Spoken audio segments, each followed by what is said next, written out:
half and half. Half the races are on Fox, half the races on NBC. I don't know if it's like one of those ramping it up, like letting everyone know, hey, we're going to be on NBC, but they get the week off, which they don't get the same type of all-star break that other sports do, where they get 3, 4, 7 days off for that week. Their all-star race or their all-star week is much like any other week, except for they get $1 million cash if they do win the all-star race, which is it's a nice little prize. That's all right. I'd raise for $1 million. I could settle. Yeah, exactly. But we'll have him with us next Monday at 4:20. We will have Todd Mueller, owner of PCB Hobby, today with us at 5:20, as we always do on Monday. We're going to get in some headlines today. Men's College World Series is ramped up, so we'll be talking about that. We've got Traffic Jam and Trivia today at 4:40. We're 67 days. It's actually 68, but who's counting the hours and the minutes right now? 67 days technically at this point in time of the day until college football season. So I've got some questions. Me and Brian are going to kick the can down the road for hour number 2 today, and then we'll wrap it up as we always do with our local high school sports spotlight. Don't forget about the blast at Bay Point. You and a guest could win a round of 18 at the legendary Bay Point Golf Club in beautiful Panama City Beach, and it's going to be starting next Monday, June 26th. You got to listen weekdays at 8:40, 12:40, and 5:40 to play a little bit of high-low. When you hear the cue to call, be caller number 10. Just call the number 850-215-6290. If you are calling number 10, you automatically win a large bucket of balls at the driving range. And if you get the number correct, you and a guest are going to be getting 18 holes at the Nicholas course at Bay Point. The more you listen, the better your chance of guessing the right number in high-low. We're going to have a new number to guess every single Monday. Cannot wait for that to take off. That's going to be great. I mean, even if you don't get the number right, you get a large bucket of balls, and if you do, man, you're getting about $250 worth of golf right there. Because I mean, it's 110 plus to play Bay Point. Yeah, I was going to say there's no better place to be in the summertime than out at Bay Point. So you'll absolutely love it, and good luck to everybody. I hope I win. There you go, man. You can kind of mix it up however you need to, being the fill-in host, right? I use my burner account. There you go. Had Brian. Anyways, this is ESPN Northwest Florida, and we also have our sports movies. We've been doing our go-to-goats now. We've been getting everything ready, and now we've got the brackets up. You just go over to Facebook, type in David Hayes, and look at the last thing that I've shared, and it'll take you to a little Google form where you pick what movies you like. Right now we've got 32 different matchups out there, and there's a lot of good matchups. Now, of course, we're a little bit of a younger group, so we didn't get some of the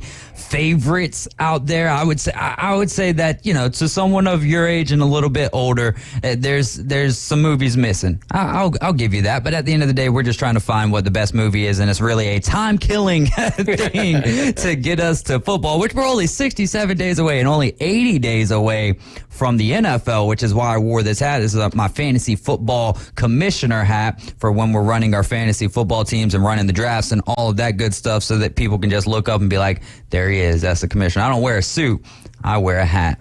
Well, yeah, I mean, why not just wear a hat around anywhere that says commish? Yeah, exactly, right? It conveys what you want to convey to people. People will be asking, what are you the commissioner of? What are you the commissioner of? Of you. Of you. Yeah, that's exactly it. No, I mean, I think it's interesting. The movie thing intrigues me, although I don't have Facebook, so I'm going to have to get somebody to show me your matchups here. Yeah, I'll send it to you. And tell you which movies from way, way back in like the 90s that you missed, or 80s or 70s or whatever. No, I'm sure that'll be fun. I mean, I'm sure there'll be some some of the question marks over what's a sports movie and what isn't, like is Die Hard a Christmas movie? Yeah, that type of stuff. But I mean, you're always, I think any list that you ever make up, you're going to get complaints from one side or the other, all that good stuff. I mean, there are some, honestly, if I was doing it, it would be sports video games, because I'm not the biggest movie buff, so I don't even trust my own critiques of movies and stuff like that. But it's, this really isn't about us as much as it is the listeners. But one of the matchups we'll look at, we put the Space Jams against each other. So you got the original Space Jam versus Space Jam: A New Legacy, and the original Space Jam right now is up by 98%. I don't know exactly the vote count there, but yeah, there's some really good one, like Raging Bull versus A League of Their Own. I've never seen a Raging Bull, so yeah. or Raging well, Bull. look, A League of Their Own was highly entertaining. Right. I mean, I really did like There's that no movie. crying in baseball. Raging Bull's kind of a classic, though. Yeah. It's hard to beat. We did something like this a while back, one morning that I was hosting the morning show, where we did kind of top movies in each sport. Yeah. And we got all kind of listener interaction Yes. on that one. I mean, it was a lot of fun, and I mean, you could go through a ton of different sports, and there's a lot of movies out there for them.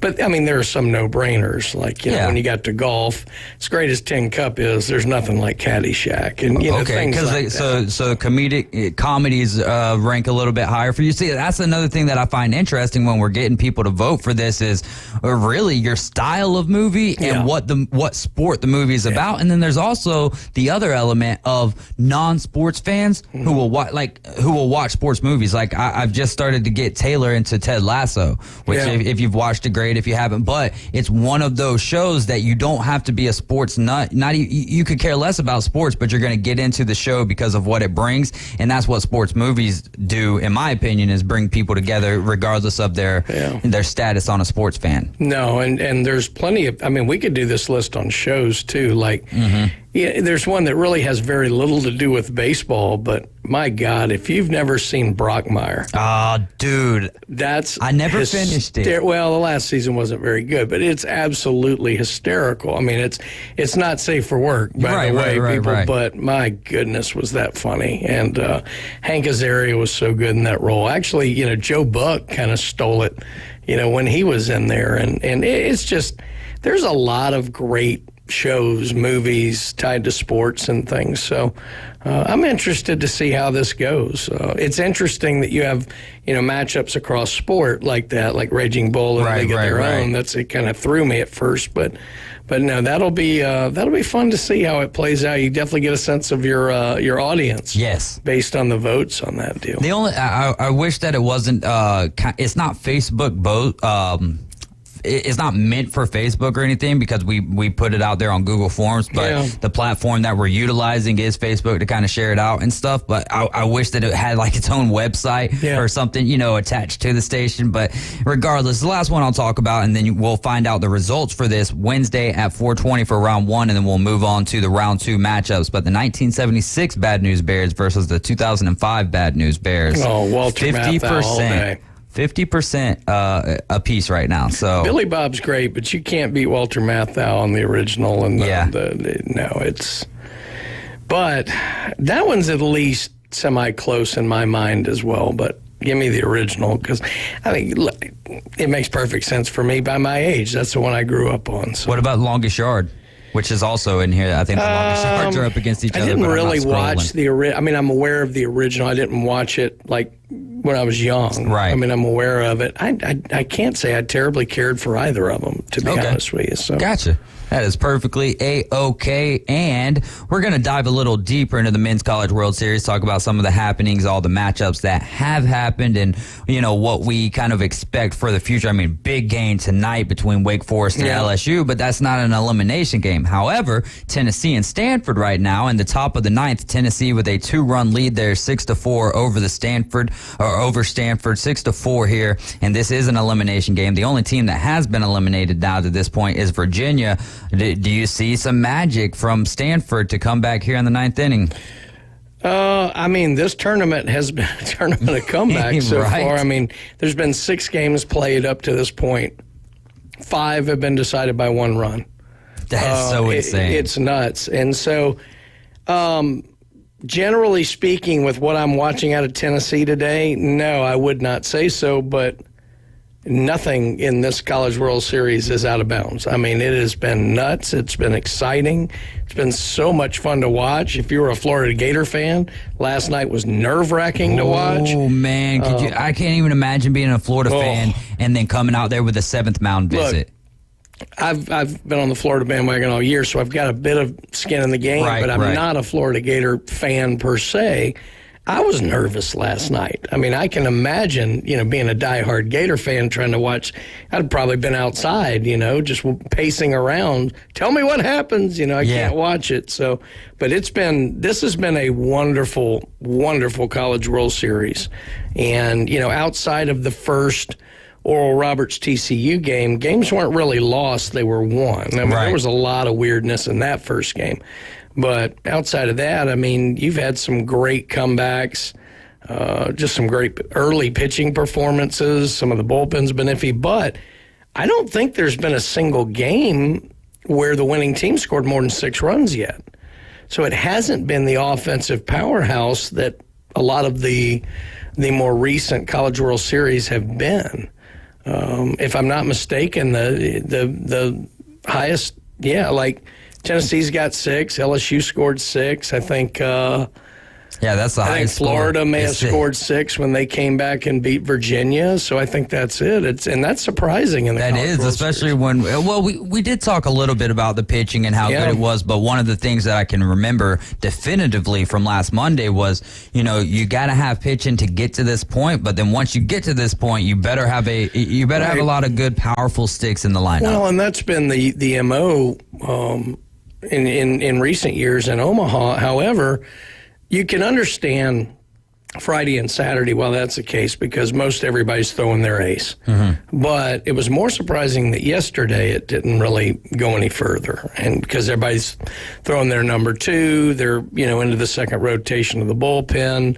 So I'm a little surprised we haven't had at least that one outlier of like a 12-2 or something. But no, it's been very competitive and very exciting. And even the LSU-Tennessee game, which was never really in doubt, Tennessee clawed back, made it close, and then LSU put it away. So it's been a lot of fun to watch, and they're in a commercial break right now, but I think Tennessee's got one on and nobody out. No, they just actually the inning just ended. So it's bottom of the 9th. It's crunch time. Yeah, we're going in the bottom of the 9th. Stanford down 6-4, and I'll have to see who's coming up for them. Well, we are on the radio 104.3 right here in Panama City, 101.9 in Port St. Joe. We're also streaming live on Facebook, YouTube, and Twitch. Be sure to like and share the Facebook page. Subscribe to our YouTube channel.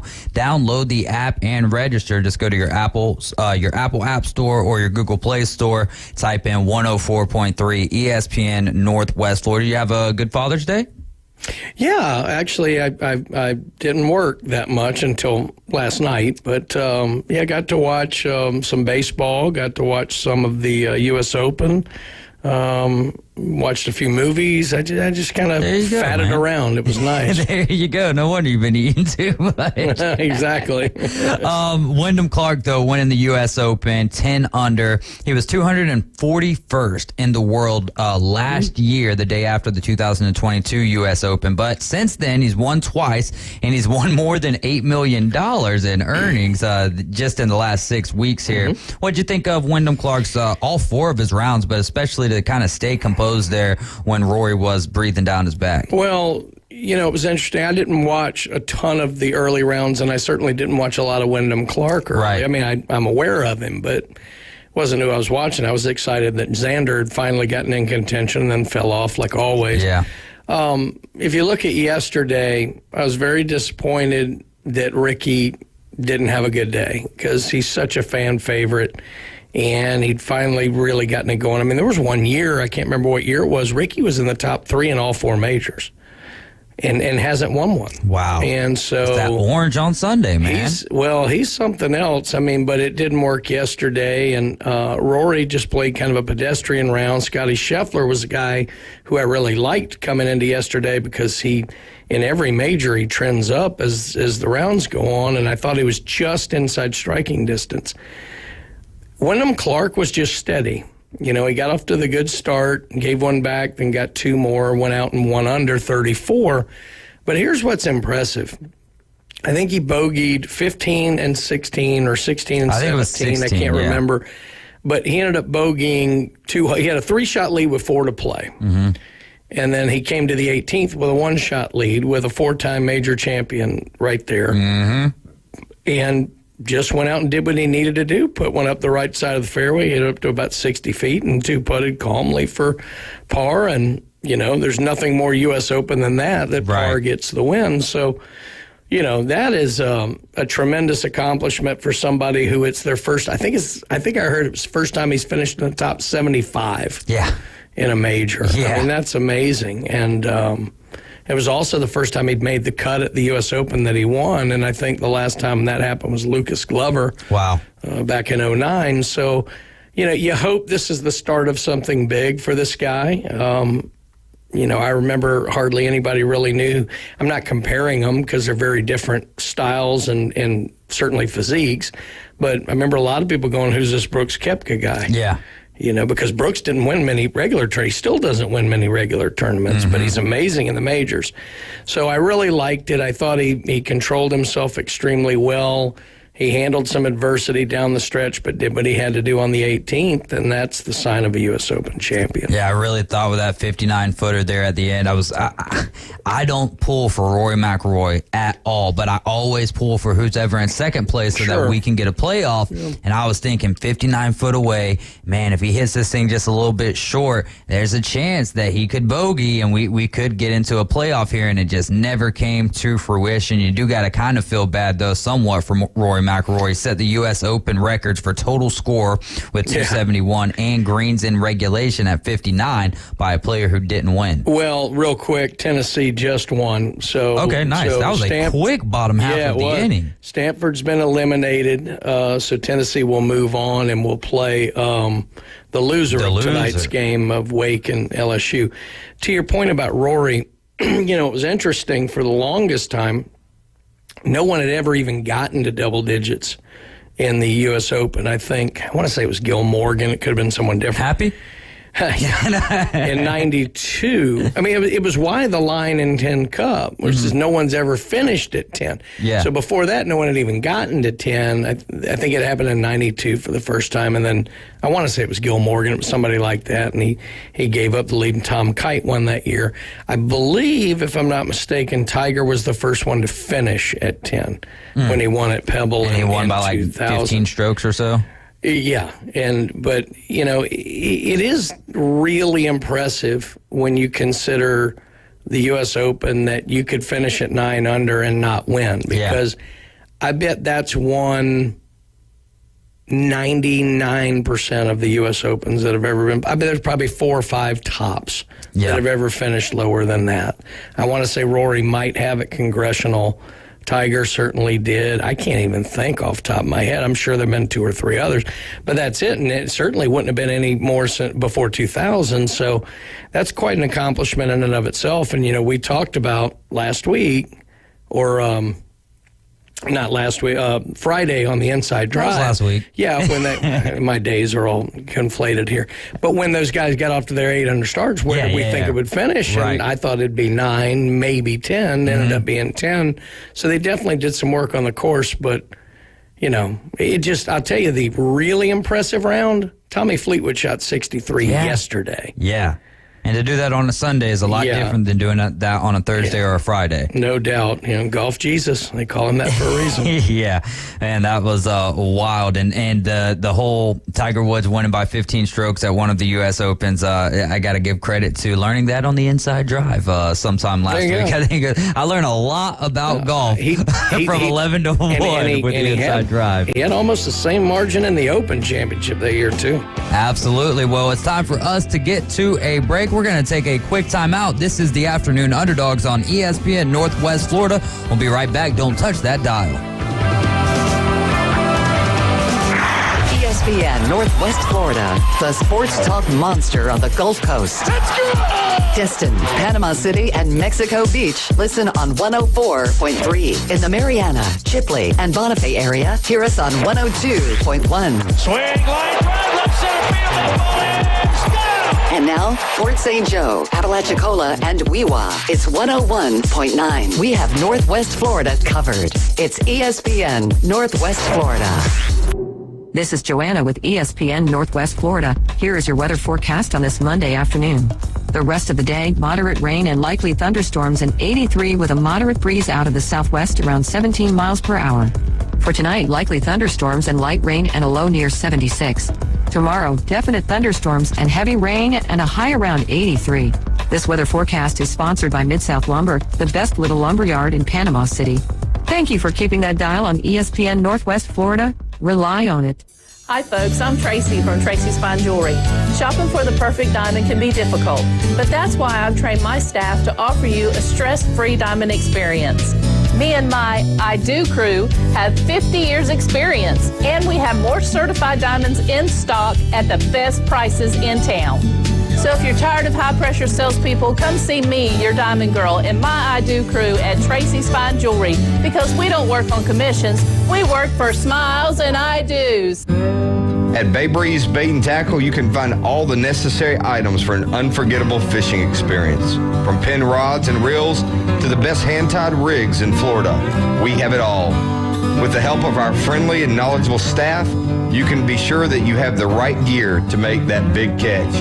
Come experience a great local bait and tackle shop located directly off 98 on the west end of Panama City Beach, located just 5 miles west of Pier Park. The Braves are one of the hottest teams in baseball, and they're showing the National League that they are a force to be reckoned with. 2-2 pitch. And there's a bullet out to center field. Down for a base hit. Here comes Eddie. Braves win it! Tomorrow night, the Braves take the battle for the East on the road to Philadelphia as they square up against Bryce Harper and the Phillies. First pitch tomorrow at 5:40, right after the Afternoon Underdogs. On your home for the Atlanta Braves on the Gulf Coast. ESPN, Northwest Florida. From the Florida-Panama line to the Gulf of Mexico, from the Upper Grand Lagoon to McKenzie Park, we are live and local. Whether you like it or not, you have a gift. Now back to the Afternoon Underdogs, live from the Rib Crib Radio Room. ESPN Northwest Florida.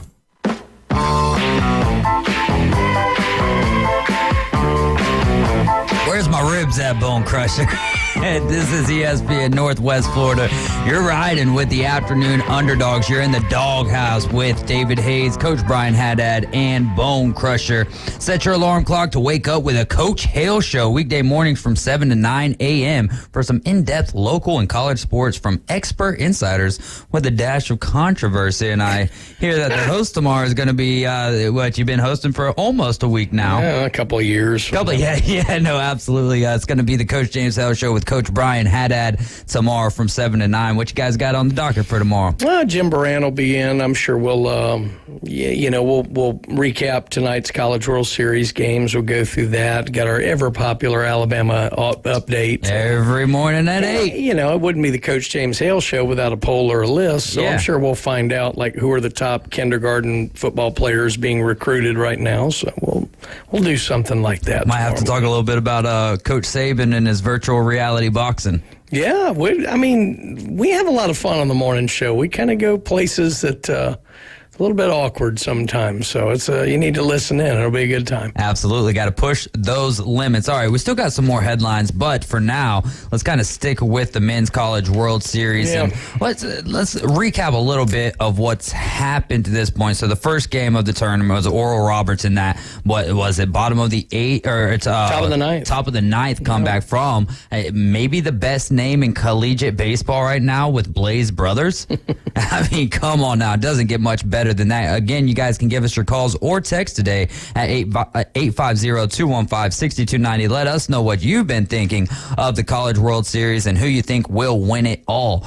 Games 3 and 4, Wake Forest taking down Stanford 3-2. Again, a bottom of the 8th inning comeback there for Wake Forest and Stanford. I mean, for the longest time, I keep checking the score, and I'm like, man, is Stanford going to do it? Is Stanford going to take down Wake Forest? And then Wake Forest let the bats get alive and win that one 3-2. Then LSU took down Tennessee 6-3. And then yesterday, TCU battled back, beats Virginia 4-3. Virginia was eliminated from the tournament. And then the nightcap last night with Florida Oral Roberts 5-4. One thing I will say, and these games have so much meaning on them and all of that good stuff, but the MLB got it right with the pitch clock, because some of the time in between pitches, and don't get me wrong, if I'm the player in the situation, I want the time. You know what I mean? But at the end of the day, it's like these games are taking like 4 hours, whereas, the Major League Baseball games are taking about 2.5 hours now. Something I've always kind of wondered, and, maybe our baseball pitchers will call in and yell at me, but, one thing that bothers me with time wasting is these guys will throw X amount of pitches in the bullpen. I understand if you got a guy up late, but generally speaking, those guys have been warming up. And then they bring them out there, and they throw way too many warm-up pitches. What's it, like 8 to 10? Something like that. It just takes too long. I think if you've been warming up in the bullpen and you got up to, you got to get up to speed. You got to work your way up in the bullpen. But when if you've gotten warm in the bullpen, get out there on the mound, throw 3, let's go. Yeah, but especially when you have situations where the managers are really trying to outfox each other and they're going purely to matchups, lefty, lefty, righty, whatever, and they're just changing pitchers like 3 times an inning. I mean, it can be brutal. So I would rather see them. I know there's been talk about limiting X amount of pitchers per inning and things like that. I don't want to go down that road. I'd much rather see them, like you said, 3-4 pitches tops. Let's go. Yeah, I mean, it's one of those things. Like, I don't necessarily want to see the games go by faster or anything like that. But it is when you've been watching baseball like this for a while, with the pitch clock and all of that, and the can't disengage more than 3 times. There's so many things that are about the timing of the game, and you get more action within that time now. But we talked about this long ago when the pitch clock was first coming up. For me, it was never about the total time spent at the ballpark or watching on TV. It was interrupting the flow of the game. Yes, I agree. And, to me, this is the biggest thing out there that can interrupt the flow of the game. Like I said, especially if you have multiple changes.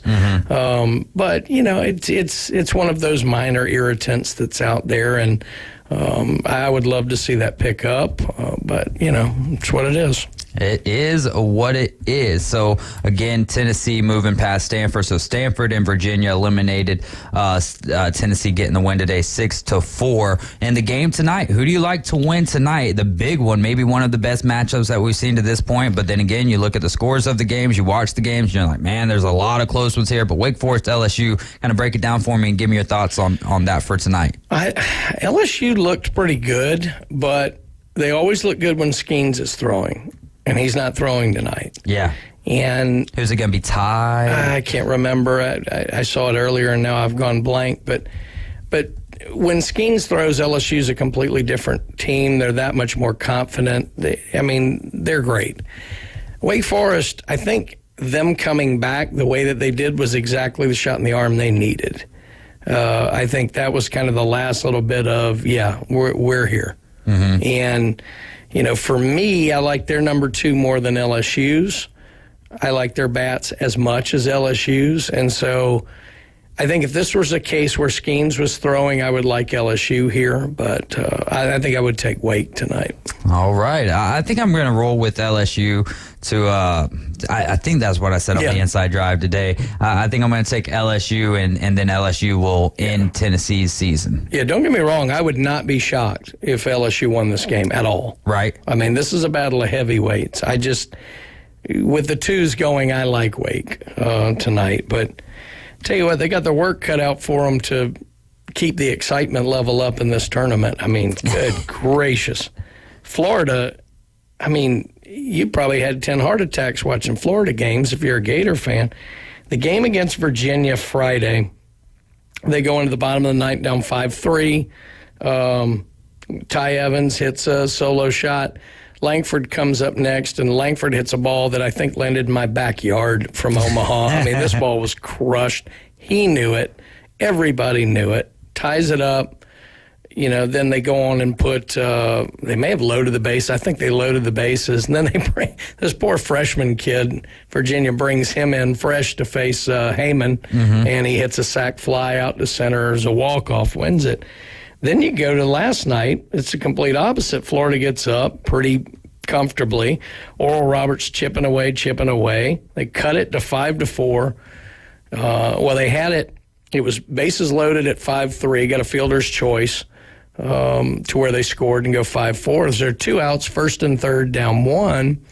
And God bless Sully. You could see he was really debating what to do. But he stays with Fisher, and he gets him to fly out to moderately deep left center, but gets out of it there. And it's that kind of confidence that the Gators have got. I think going into the losers bracket of their regional helped them deal with these type of situations where they've not only done a comeback, but they've held off a comeback. And we've talked about it all year. Florida knows multiple ways to win. Yeah. And that's huge when you get into a tournament like this. TCU, good on them. They're the only, one of the teams had to win, but you could tell after the Friday night game with Virginia, you could just see them zapped. Yeah. I'll bet some of that probably happened a little with Stanford here today. You could just kind of see it. TCU also got a comeback on them, but they ended up taking care of business. It's going to be interesting to see going forward. It's going to be a rematch, too, though, that Oral Roberts TCU. Yeah. So, do you think Oral Roberts gets it done there? Or can TCU and their defense stand tall? I actually think TCU gets it done. I think they had their anomaly game. I think they'll get out there and get it taken care of. Interestingly enough, TCU came into the tournament 19-2 in their last 21, and their 2 losses were by 1, and they lost the opener by 1. These guys, they're solid. I think they've got it together. I think getting a win in Omaha is big. Yeah. And so I think getting that win over Virginia, hanging on to that victory, that'll be big. I think they'll get past Oral Roberts here. Okay, I like that. I'm going to go with Oral Roberts. I would love to see them in the final. They're I don't think fun. It's going to happen. They're scrappy. I'm telling you, those guys never believe they're done until the last out. So. And having that belief, having that dog in you, if you will, and then having that chip on your shoulder as an underdog. The Afternoon Underdogs are definitely, at least one of the underdogs is rooting for the underdogs. Quick look here at the the College World Series Jello Shot Challenge up there in Rocco's. Oh, Lord. Which I did a little math, and they've made like $136,000 just off of shots. See, this isn't fair. LSU should be in the super heavyweight division here. Yeah, they should be. That's not fair. But they've got about 6,000 to go to take down Ole Miss. Ole Miss had like 18,000 something shots. They hold the record there at Rocco's from last year, 2022. LSU's at 12,836. That was from 3 hours ago. So they're probably just now waking up and getting ready to go, and they could very well break the record tonight. The one thing I will say is the LSU fans have a distinct disadvantage though against Ole Miss. Ole Miss fans will plan and they'll go there and then they'll just consume all their Jello shots. The LSU guys are drinking all day regardless. Yeah, it's like Jello shot or not, brother. There's something good. It's like breathing. So they're already at a disadvantage. They're a little, they're at least 2 sheets to the wind. There you go. There you go. So LSU really doubling up on anyone. No one's really close to them. Wake Forest, which is kind of surprising that it's Wake Forest at 5,193. Oral Roberts is kind of up there, 2,521, but no one else. Oh, TCU, actually, I thought that said 2,092. It's 3,092. So they're doing all right over there. What was it? Virginia, just 566.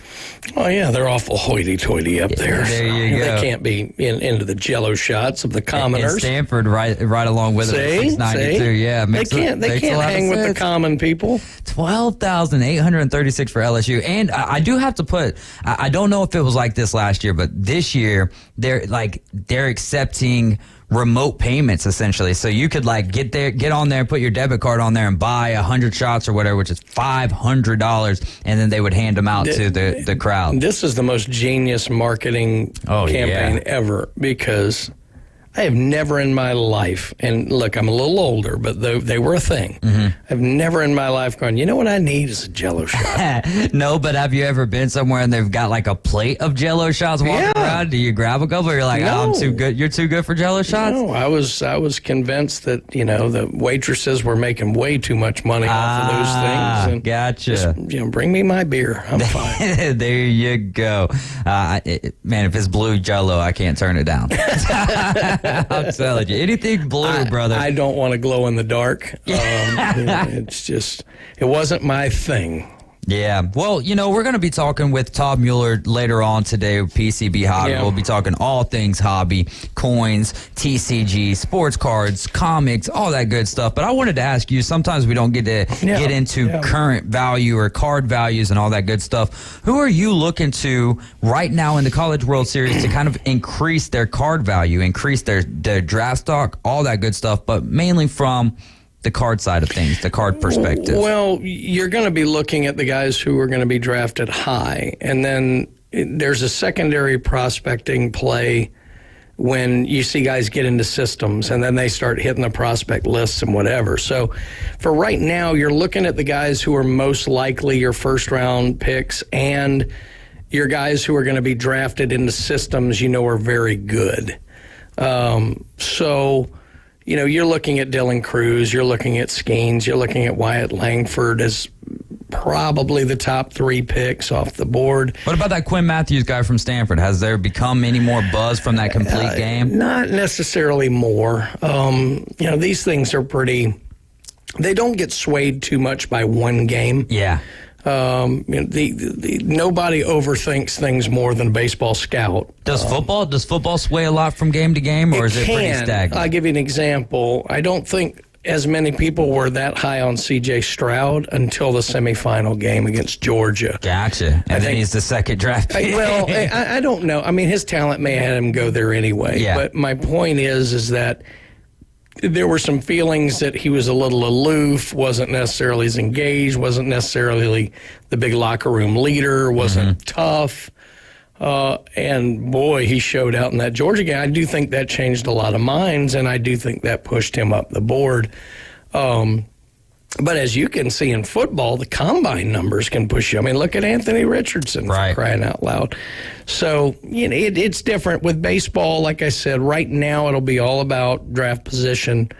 You'll have some high school guys who, who will be in the top 15 picks too. I'm not off the top of my head real familiar. You don't have as many legacy guys this year. We've had a good little run of legacy guys like, Bichette and Witt and Jones and guys like that. That makes it interesting right away because you know their names. Not as many of those this time, and very college heavy this draft. So that'll be kind of interesting to see where people go, and then once you get into some of the products, some of it'll be hot because there isn't much out there. So it's going to be something worth looking at when you get into Bowman draft later this year. That'll be big, and there's some rumors that hasn't been confirmed yet that I've seen, but this may be the product where they put the Tom Brady card in. Because he was drafted by I think at the time, Montreal. Expos. Yeah, Montreal, yeah. And that's all you need. And so Fanatics, who has a deal with Tom Brady, there's been a whole lot of scuttle that they would put him in Bowman draft this year, and that will just send that product through the roof. And it absolutely will, but do you think, does he have any cards when he was drafted? Not baseball. Not baseball, because I've seen pictures, but never seen. Because I just wanted to finish the question though real quick. If there was, would the new one when it comes out be more valuable than if there were, let's say 100, 200, which I know is such a low number, but would the vintage one or the modern one be worth more? The vintage, but there wouldn't be a new one if there was a vintage. So in that time frame when he was drafted, the first Bowman wasn't really the thing yet. It was getting there. So he just kind of fell in there perfectly. Plus, cards from that time frame would have been rarer. So yeah, it would be something, but because that doesn't exist, there'd be a whole lot of hype on this one. But don't sleep on the guy. I mean, Dylan Cruz is a 5-tool guy. Skeens certainly is going to be great. His mechanics are great. Everybody's got Langford going 3 to the Tigers. There's a lot of, good guys. And then next year you're going to have Caglianone. And I mean, it's going to be something else. But yeah, from a card perspective, that's what you're looking at probably right now is draft position. And then once they get into the system, where they fall on those prospect lists. Rely on Joanna and ESPN Northwest Florida for up-to-minute weather. Keep listening to 104.3, brought to you by Mid-South Lumber, Ellis Agency Insurance, and Earthworks of Northwest Florida. We're going to keep it rolling with a little traffic jam and trivia, Braves, and Major League Baseball update when we return. We'll be right back. This is ESPN Northwest Florida. ESPN Northwest Florida. The tradition continues. That ball is going to be out of here. The Atlanta Braves play here. Bombs away. The Atlanta Braves are back and making a statement. Head first side, 2 RBI triple. Listen to Atlanta Braves baseball in a rich audio experience live on ESPN Northwest Florida. Here comes the thunder. Sponsored by Bestway Portable Buildings, Dave & Buster's, PCB Hobby, and Gulf Coast Aquarium. This is Joanna with ESPN Northwest Florida. Here is your weather forecast on this Monday afternoon. The rest of the day, moderate rain and likely thunderstorms and 83 with a moderate breeze out of the southwest around 17 miles per hour. For tonight, likely thunderstorms and light rain and a low near 76. Tomorrow, definite thunderstorms and heavy rain and a high around 83. This weather forecast is sponsored by Mid-South Lumber, the best little lumber yard in Panama City. Thank you for keeping that dial on ESPN Northwest Florida. Rely on it. Bestway Portable Buildings has been your portable building specialist since 1989. Before you invest your hard-earned money someplace else, owner Jason Mulder invites you to stop by Bestway and get a quote on just about any size building. And whether you buy with Bestway or not, it's worth the trip just to meet Bestway Buddy. Say hello, buddy. Good boy. Bestway Portable Buildings, just north of Harts Marine on 231, and online at bestwayportablebuildings.com. The best in portable, period. Tell them Buddy sent ya. PCB Hobby, the beach's premier hobby store for sports cards, comics, coins, and trading card games. PCB Hobby carries the largest selection of boxes and packs from the latest releases of brands like Topps, Panini, Leaf, and more. Looking for a specific player or team? PCB Hobby has a wide assortment of raw and graded cards. They carry parallel rookie, game used, and autographed cards in both modern and vintage. Have a collection you want to sell? We buy, sell, and trade. PCB Hobby on Back Beach Road, just east of Florida Linen. Call 850-320-8388. He likes to idle his Kia while eating almonds and listening to Lincoln Park in the Walgreens parking lot. White people love trail mix. David Hayes is part of the Afternoon Underdogs. Oh, they love it. Love it. Eat it every day. ESPN Northwest Florida. They love it. ESPN Northwest Florida is your home for the Atlanta Braves in Northwest Florida. Sponsored locally by Bill Bird Kia, Reliable Hydraulic Solutions, Mid-South Lumber, Stormore Portable Buildings, and Brock Pest Control. The Braves are off tonight following a 4-game sweep of the Colorado Rockies, but tomorrow night, first pitch 5:40. Tuesday and Wednesday, the first pitch is at 5:40, so right after the Afternoon Underdogs, we'll get you to the first pitch, and they are on the road taking on the Philadelphia Phillies, who have heated up, are now 4 games above 500. But let's start with a little traffic jam in trivia. Which player turned manager has the most walk-off hits for the Dodgers since they moved to LA in 1958? For your chance to win some great prizes while we play traffic jam and trivia. Which player turned manager has the most walk-off hits for the Dodgers since they moved to LA in 1958? For your chance to win $25 to not the, but that boot store, a 12-pack of Buffalo Rock, and we'll hook you up with a t-shirt of some sort as well. Give us a call at 850-215-6290 if you need to Google it. Which player turned manager has the most walk-off hits for the Dodgers since they moved to LA back in 1958? I'll give hints out because we used this question Friday, so I'll give hints out for each segment that we don't have a winner. The phone lines are going to be open all day today, so call until we get a winner. The Braves updates brought to you by The Break Room. Monday's special, spaghetti and meatballs. Tomorrow is meatloaf, and on Wednesday, it's chicken pot pie. All the specials are $12. They come with a drink and a side. It's in the old location, or it's in the location of the old Vic Sports Bar, and as a lot of people remember it, the Purple Turtle. So not too far from our location here on Panama City Beach. Go visit Chef Ross at The Break Room and tell him the Underdogs sent you. $12 for a drink and a side. And does it fill you up? Well, definitely. I need to go try this. I actually haven't had the spaghetti yet. I've had the meatloaf a couple times, and oh, man. But, yeah, I need to get out and try the spaghetti there. I do, too, man. I love spaghetti. Yeah. What's your favorite part of spaghetti? I'll tell you mine first is leftovers, man. Like, you're guaranteed to have, like, 2 days worth of leftovers after you make spaghetti. My problem is I don't do leftovers very well, which is why I overeat and, put myself in trouble. But no, it's hard to go wrong with spaghetti. Yeah. It's just good stuff.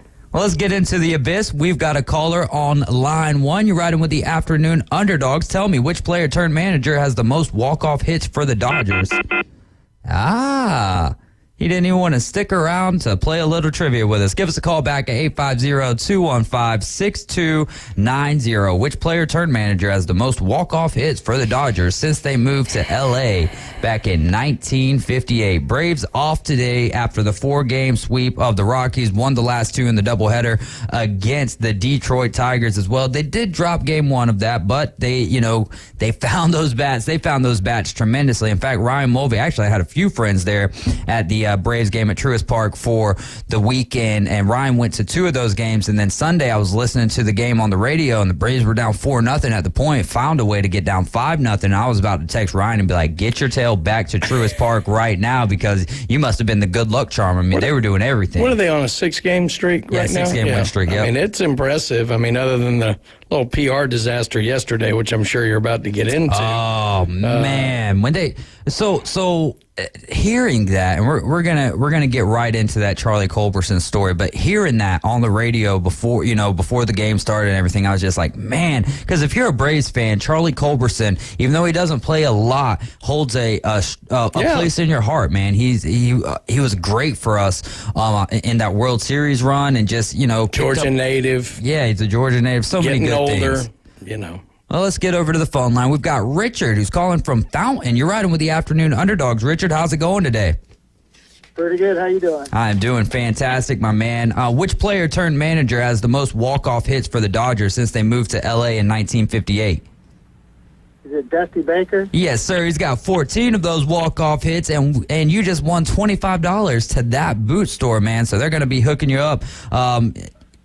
Just stick on the line, or hold on the line real quick, and Bone Crusher's going to grab a little bit more info from you, Richard, all right?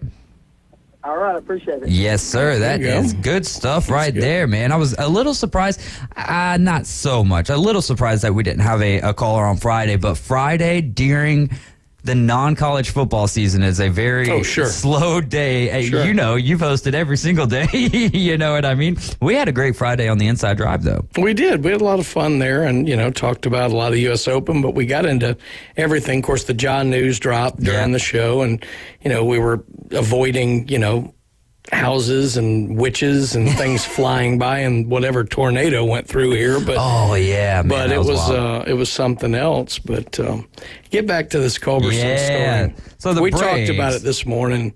Oh, did y'all? Look, I get it, and obviously with Murphy getting banged up, and they brought Trump up or whatever like that to give him cover at catcher, but come on, man. Why Culberson? So I'm fine with Culberson, just not yesterday when his dad's going to throw out the first pitch. Even then, I'm still like, just keep him up there, man, because you never know when you're going to run into those troubles, and you do got to have another catcher up there. So I figure there's someone that they could have DFA'd other than Charlie Culberson. Right, and that's what I'm thinking, but it's a tough biz. Right. And the worst part of this and why we're sighing continuously is that his dad on Father's Day was scheduled to throw out the first pitch at Truist Park, but instead, so they designate him for assignment. So, hey, instead, we worked to schedule your dad to get up here and everything, but you're going to be going somewhere else now. I mean, it's bad enough you're not going to get to throw out the first pitch. I mean, how cool would that be on Father's Day? Oh, dude. But then your son is getting sent down, and it's just, I don't know. I get it. It's going to be 48 hours of bad PR for the Braves, and then everyone will move on. But, man, I just wish there had been another way, because it's just brutal, and there's no guarantee he's ever going to get to throw out a first pitch. I mean, that game comes, the Father's Day game is once a year. I really hope they're able to somehow make this up to them. Not that they have to, but it would be a nice thing. I totally agree. Now, if there is one way that you can spin it and give it kind of the silver lining, was that Charlie Culberson wasn't going to be playing yesterday anyways. Sure. And so the guy who they had come in instead was Michael Harris II's dad. Yeah. And then Michael Harris goes a cool 5 for 5 in the game. So at the end of the day, I feel bad for Charlie Culberson and all of that stuff, but I do want to see this happen. And you got to pick, maybe you got to pick a guy who you need to go 4 for 5 or 5 for 5 or whatever that day. This could become a really cool tradition. I don't know. I just, you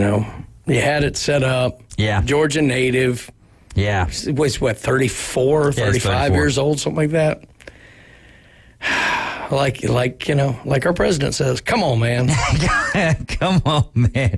5 games the Braves are above the Marlins right now for first place in the East. As Brian mentioned, they're on a 6-game win streak. They're 8-2 in their last 10 games, and they currently hold, I saw this from Sam Peebles, who got it from Fangraphs, but they currently hold Fangraphs' highest odds of winning the World Series at 20.5%. The next closest team is the Rays at 14.8%, and the next closest National League team is the Dodgers, who are in third place, mind you, in the National League West right now at 9.4%. Sean Murphy, which was the whole reason. I mean, you can blame Sean Murphy's right hamstring essentially on Charlie Culberson being designated because they brought up Chadwick Tromp, who's a catcher there, to kind of be the backup now for Travis d'Arnaud, which, I mean, I don't know if it gets any better than the Braves.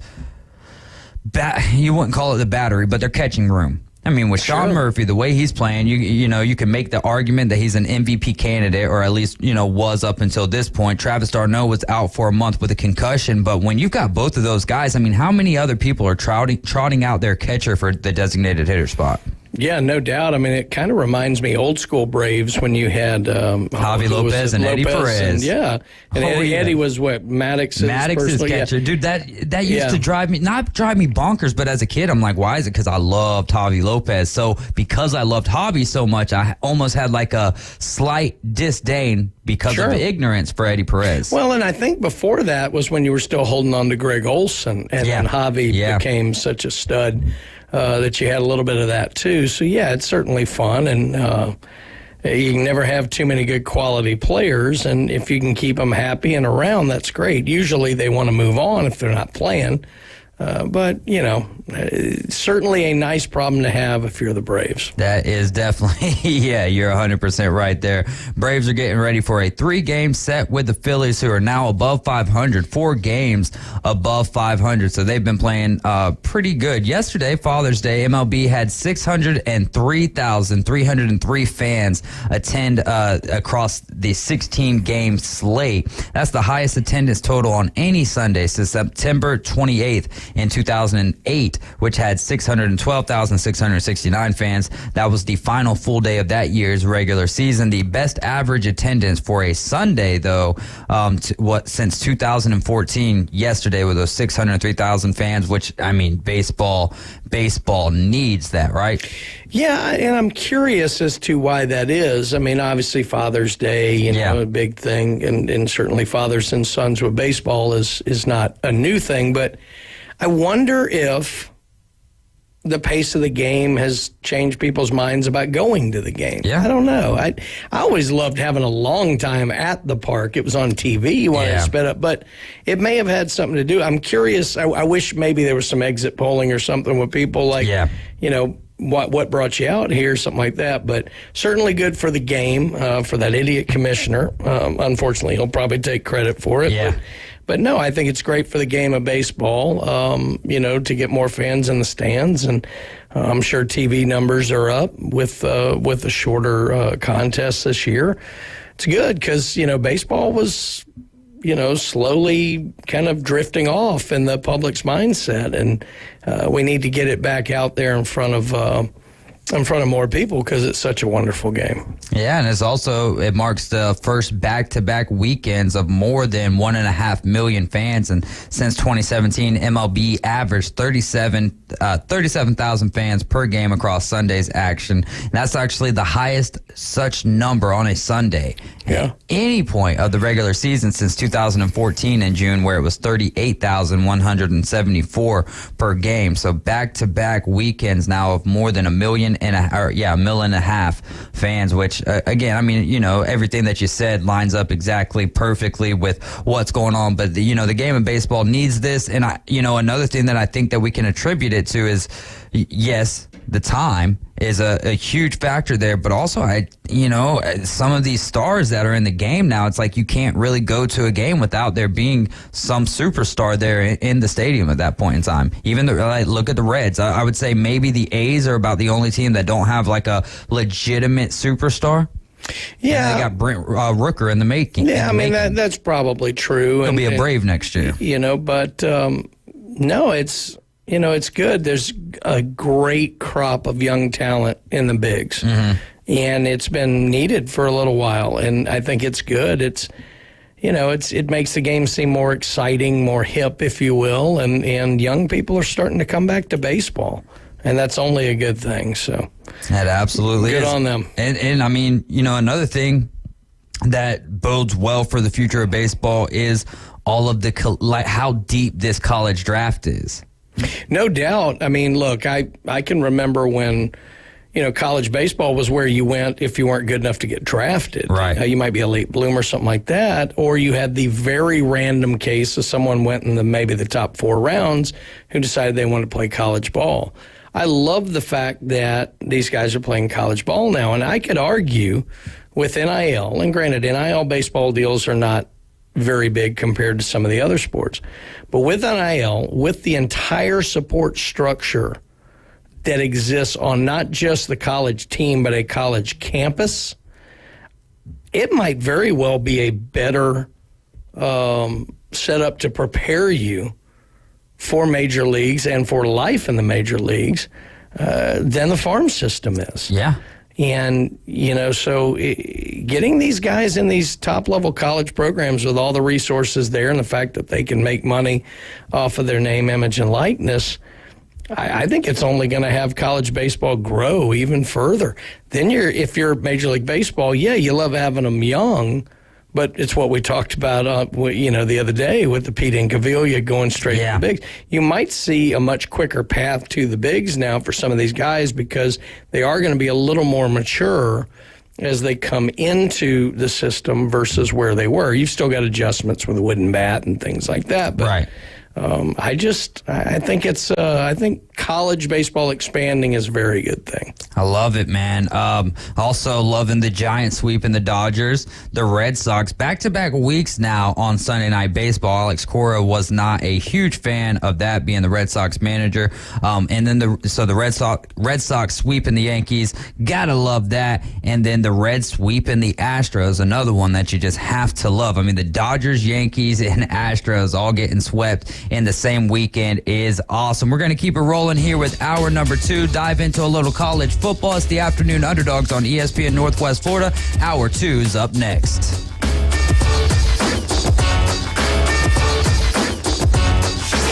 ESPN Northwest Florida. The Dan Patrick Show. Dan Patrick. There's a relocation fee in Major League Baseball, which would be an estimated $300 million for the Oakland A's. Well, the commissioner said the league would waive the A's relocation fee if they moved to Las Vegas. Why the special treatment there? It's the Dan Patrick Show, weekday mornings from 9 till 11. ESPN Northwest Florida. This is Joanna with ESPN Northwest Florida. Here is your weather forecast on this Monday afternoon. The rest of the day, moderate rain and likely thunderstorms and 83 with a moderate breeze out of the southwest around 17 miles per hour. For tonight, likely thunderstorms and light rain and a low near 76. Tomorrow, definite thunderstorms and heavy rain and a high around 83. This weather forecast is sponsored by Mid-South Lumber, the best little lumber yard in Panama City. Thank you for keeping that dial on ESPN Northwest Florida. Rely on it. Hey folks, Chris Kramer with Bill Kramer GM. And the best place to listen to the Inside Drive with Ryan Mulvey is inside a brand new vehicle from Bill Kramer GM. And I want you to know we've got 10 times the amount of inventory on the ground as we did this time last year, and darn near all of them are discounted. So shop us online at BillKramerGM.com or visit us the corner of Frankfurt and 23rd. We'll make it easy and take great care of you. WGSX Lynn Haven, WTOT, W271DM Mariana, WVLQ Port St. Joe. ESPN Northwest Florida. Chuck was terrible at fishing. He spent many frustrating hours attempting to get results he saw from internet videos, aggravating trial and error fishing trips, and misguided advice from well-intended friends. Chuck is happy now with his newfound success after he visited Bay Breeze Bait and Tackle, where we keep fishing fun, simple, and successful. See us soon at Bay Breeze Bait and Tackle, located directly off Highway 98 on the west end of Panama City Beach. From the pros to the future pros, we're your home team station for home team sports. Now back to the Afternoon Underdogs. ESPN Northwest Florida. It's hour number 2 of the Afternoon Underdogs. I'm David Hayes along with Coach Brian Haddad, and Bone Crusher is with us today as well. The Inside Drive from 11 a.m. to 1 p.m. That's with Ryan Mulvey and Jay Henley. They've got the most exciting news show in Northwest Florida, broadcasting live from the Bill Kramer Chevrolet, Buick, GMC, and Kramer Marine and Outdoor Studios. It's the Inside Drive with Ryan Mulvey, weekdays from 11 a.m. to 1 p.m. Don't forget to go to Facebook, type in David Hayes in the search bar if you're not my friend on Facebook already, and just go down to my latest shared post. Get on there and go vote for the sports movies. We're going to be announcing the results Wednesday at Dave & Buster's on the Afternoon Underdogs at 4:20, and we'll put out the round 2 matchups that'll be going on until we get all the way down to the number 1 sports movie according to the voters. We've got 67 days, 18 hours, 58 minutes, and 40 seconds. And every time I say that, we're getting a little bit closer there to college football here. But before we get into that, there was one other topic that we had. There was a few other topics in baseball, but one of those being Henry Davis, who's about to be called up by the Pirates. Yeah. He was the first overall pick in 2021. Tell me about, what his trajectory looks like, and then talk a little bit about his value of a baseball card. Well, it's probably the time when the guys spike the most outside of, doing something just transcendent like Pujols hitting 700, things like that, when they get called up. And that's why Ellie De La Cruz's stuff has gone through the roof. Ellie's also a huge shortstop who's got crazy speed, and everything he does is sensational. I'm not trying to take us on a tangent or anything, but did you see that play from last night? I mean, he had 2 I didn't see anything last night. But one of them was he hit the ball to the first baseman. The first baseman was kind of on the grass area. He wasn't on the grass, but, he was very close to it, beat the first baseman to first base. He's one of those guys that makes normal plays look sensational. Yeah, and he dove. He dove into first base, which is wild. And think about that in this day and age of everything being visual, that's just going to be phenomenal. He's on another level in terms of, for lack of a better term, hype. Yeah. I love watching players who hustle. Henry Davis is more of a grinded out kind of guy. He's a very quality player. He's going to be very good for the Pirates, and hopefully the Pirates can grow with him so he doesn't have to leave like everyone else. But he's a catcher, and it's not as, for lack of a better term, sexy a position. So he'll spike a lot in terms of his cards, his memorabilia, things like that, because now he's going to be a major league player. But he's not going to have anything like the Ellie effect just because nobody will. It's just different. But, yeah, it's going to be the biggest spike on a Henry Davis thing probably since the very first card of his came out. So. All right, man. Cannot wait for that. Again, Todd Mueller is less than 17 minutes away from being in the studio with us, and we're going to talk all things PCB hobby with Todd Mueller. All right, a little college football here. If you guys got any topics, questions, anything you want to talk about, 850-215-6290. You can text it or you can call. We're also streaming live on Facebook, YouTube, and Twitch. And if you want to take us with you everywhere you go, you need to get the app. Just go to the Apple App Store, the Google Play Store, type in 104.3 ESPN Northwest Florida, and there you have it. All right, this next question is, Bo Nix or Drake May finishes higher in Heisman voting? Necessarily, I really could care less, especially at this point in the time of the year, of what the Heisman race is going to be looking like. But for lack of better words, I wanted to know who's going to have the better season next year. Do you think Bo Nix or Drake? Now that's two different questions. Yes, I know. I know. That's why I was like, I didn't actually word this the way I wanted to, but I got my point across. I think Bo Nix will have the better season. Okay. Because I think Oregon will probably win the Pac-12. I'm still not sold on USC. I love it. I like Oregon's team better. That team got much improved under Dan Lanning. Now it's in second year. Mm-hmm. I think that's it. He's not going to be the stat monster that Drake May will be. So as far as the Heisman goes, Drake May will probably finish higher, but Bo Nix will have the better season. All right, I like that. I have to... I think Bo Nix is going to be better statistically speaking, and interesting, and higher up there when it comes to Heisman voting. I do believe that, especially if they go out and win the Pac-12. Yeah, I mean, look, it does play, some of the team stuff plays in, but the Heisman has been kind of a stat award. Yeah. And that's why I think May will finish high, because I think he's going to have better numbers personally, right, than Bo Nix. But Bo will be much more important to his team. Yeah. And I think will lead his team to much better things. So. Which gets drafted higher? Which, again, we're talking about something right now that we still got 12 games that we've got to see from these guys before we can even really get into a legitimate discussion or debate about probably this. Drake May, just his arm's better. Okay. That's why I think he'll get drafted higher. You know, Bo Nix coming from Auburn and everything, and then going over there to Oregon, I do slightly, I don't know, root's a little bit of a strong word, but I would like to see him succeed and become, you know, a nice draft pick in the NFL. See, you know, I don't think that he's got the body necessarily for the NFL, but again, if Bryce Young can do it, why can't Bo Nix do it? He reminds me, it's a horrible comparison, so don't burn down the phones when I say this. He reminds me a bit of a Tebow. He's 850-215-6290. He's a guy who's perfectly designed for college football. Okay. I don't see him translating terribly well. He'll be useful on an NFL roster, but he's never going to be a star quarterback in the NFL. Not in my mind. Drake May could be.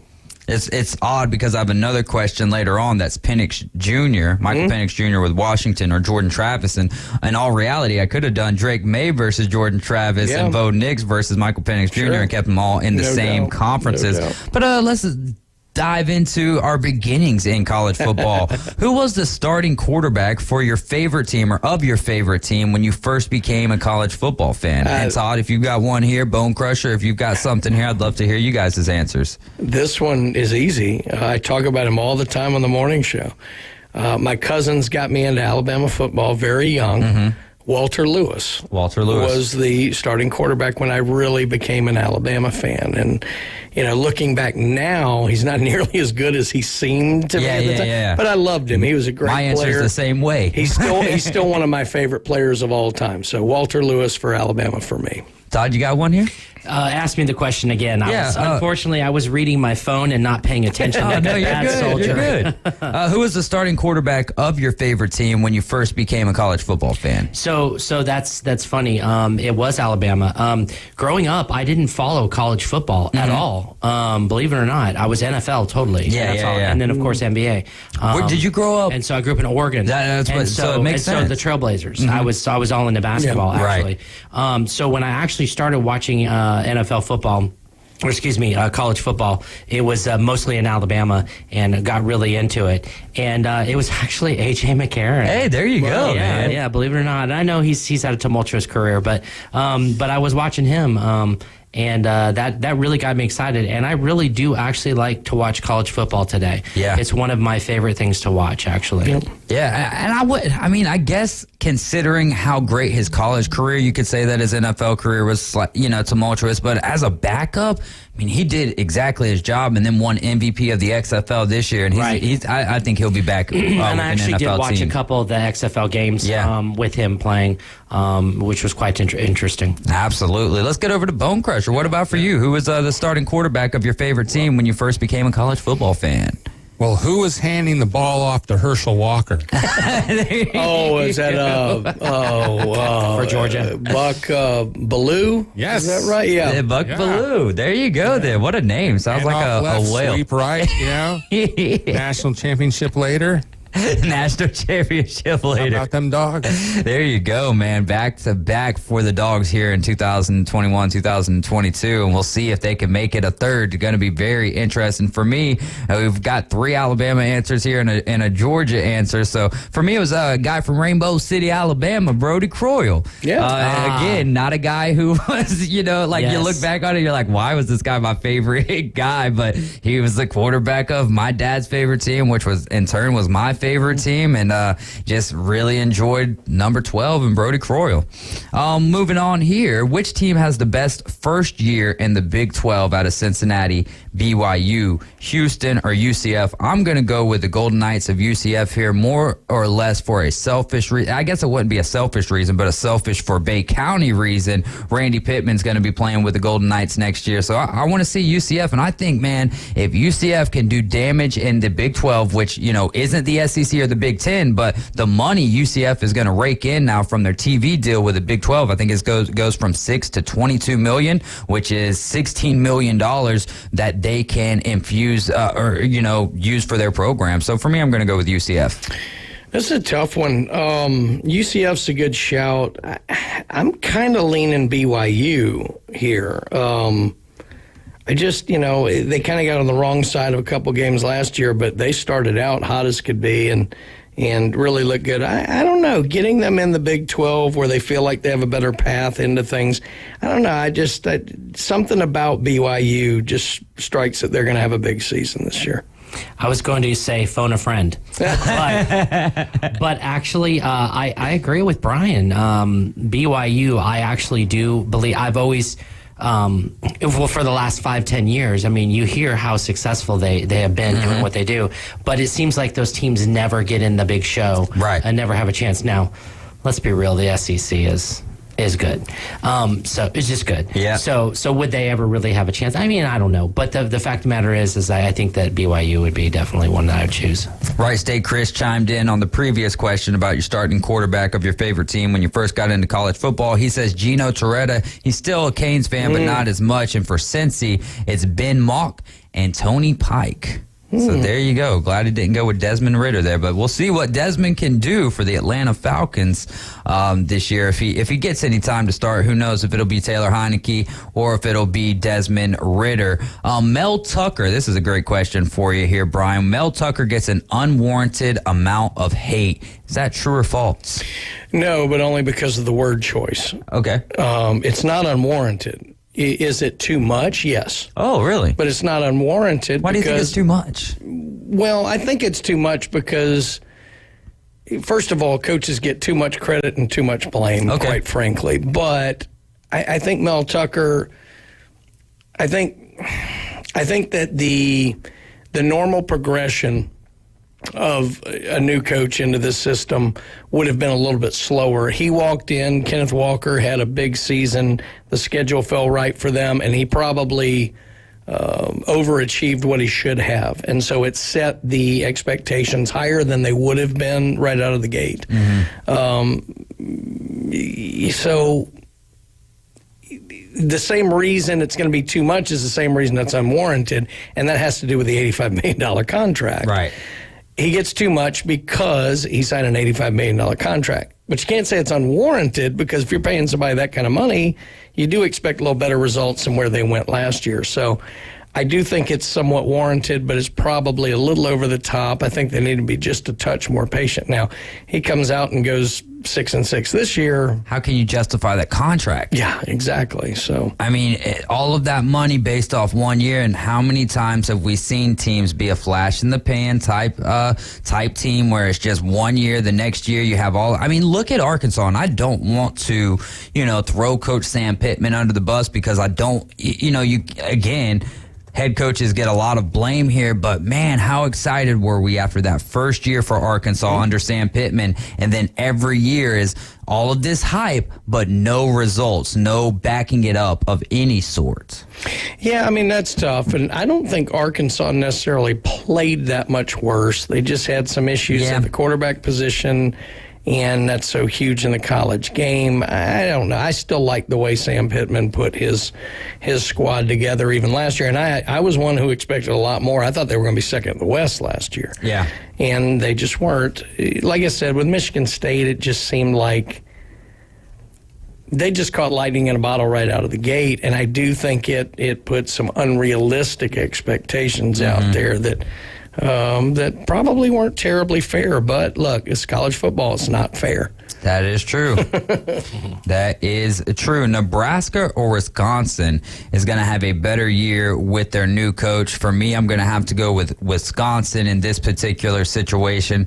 Matt Rule's tenure with the Panthers did not go very well. I mean, he's done great jobs at Temple, Baylor, Iowa State, but I think that it's going to be Luke Fickell who's done a heck of a job over there with Cincinnati, built that program up, got him to the college football playoff, and then now he's going to, you can make the assumption, greener, the greener pastures. If you will. He's definitely going to have better athletes. There's no debate about that. So I'm going to say Wisconsin and Luke Fickell have the better year one. I'm going to say Wisconsin long-term, Nebraska in year one. Okay, I actually liked where Nebraska was. They just couldn't seal the deal. They were, within a touchdown on almost every game they lost. Mm-hmm.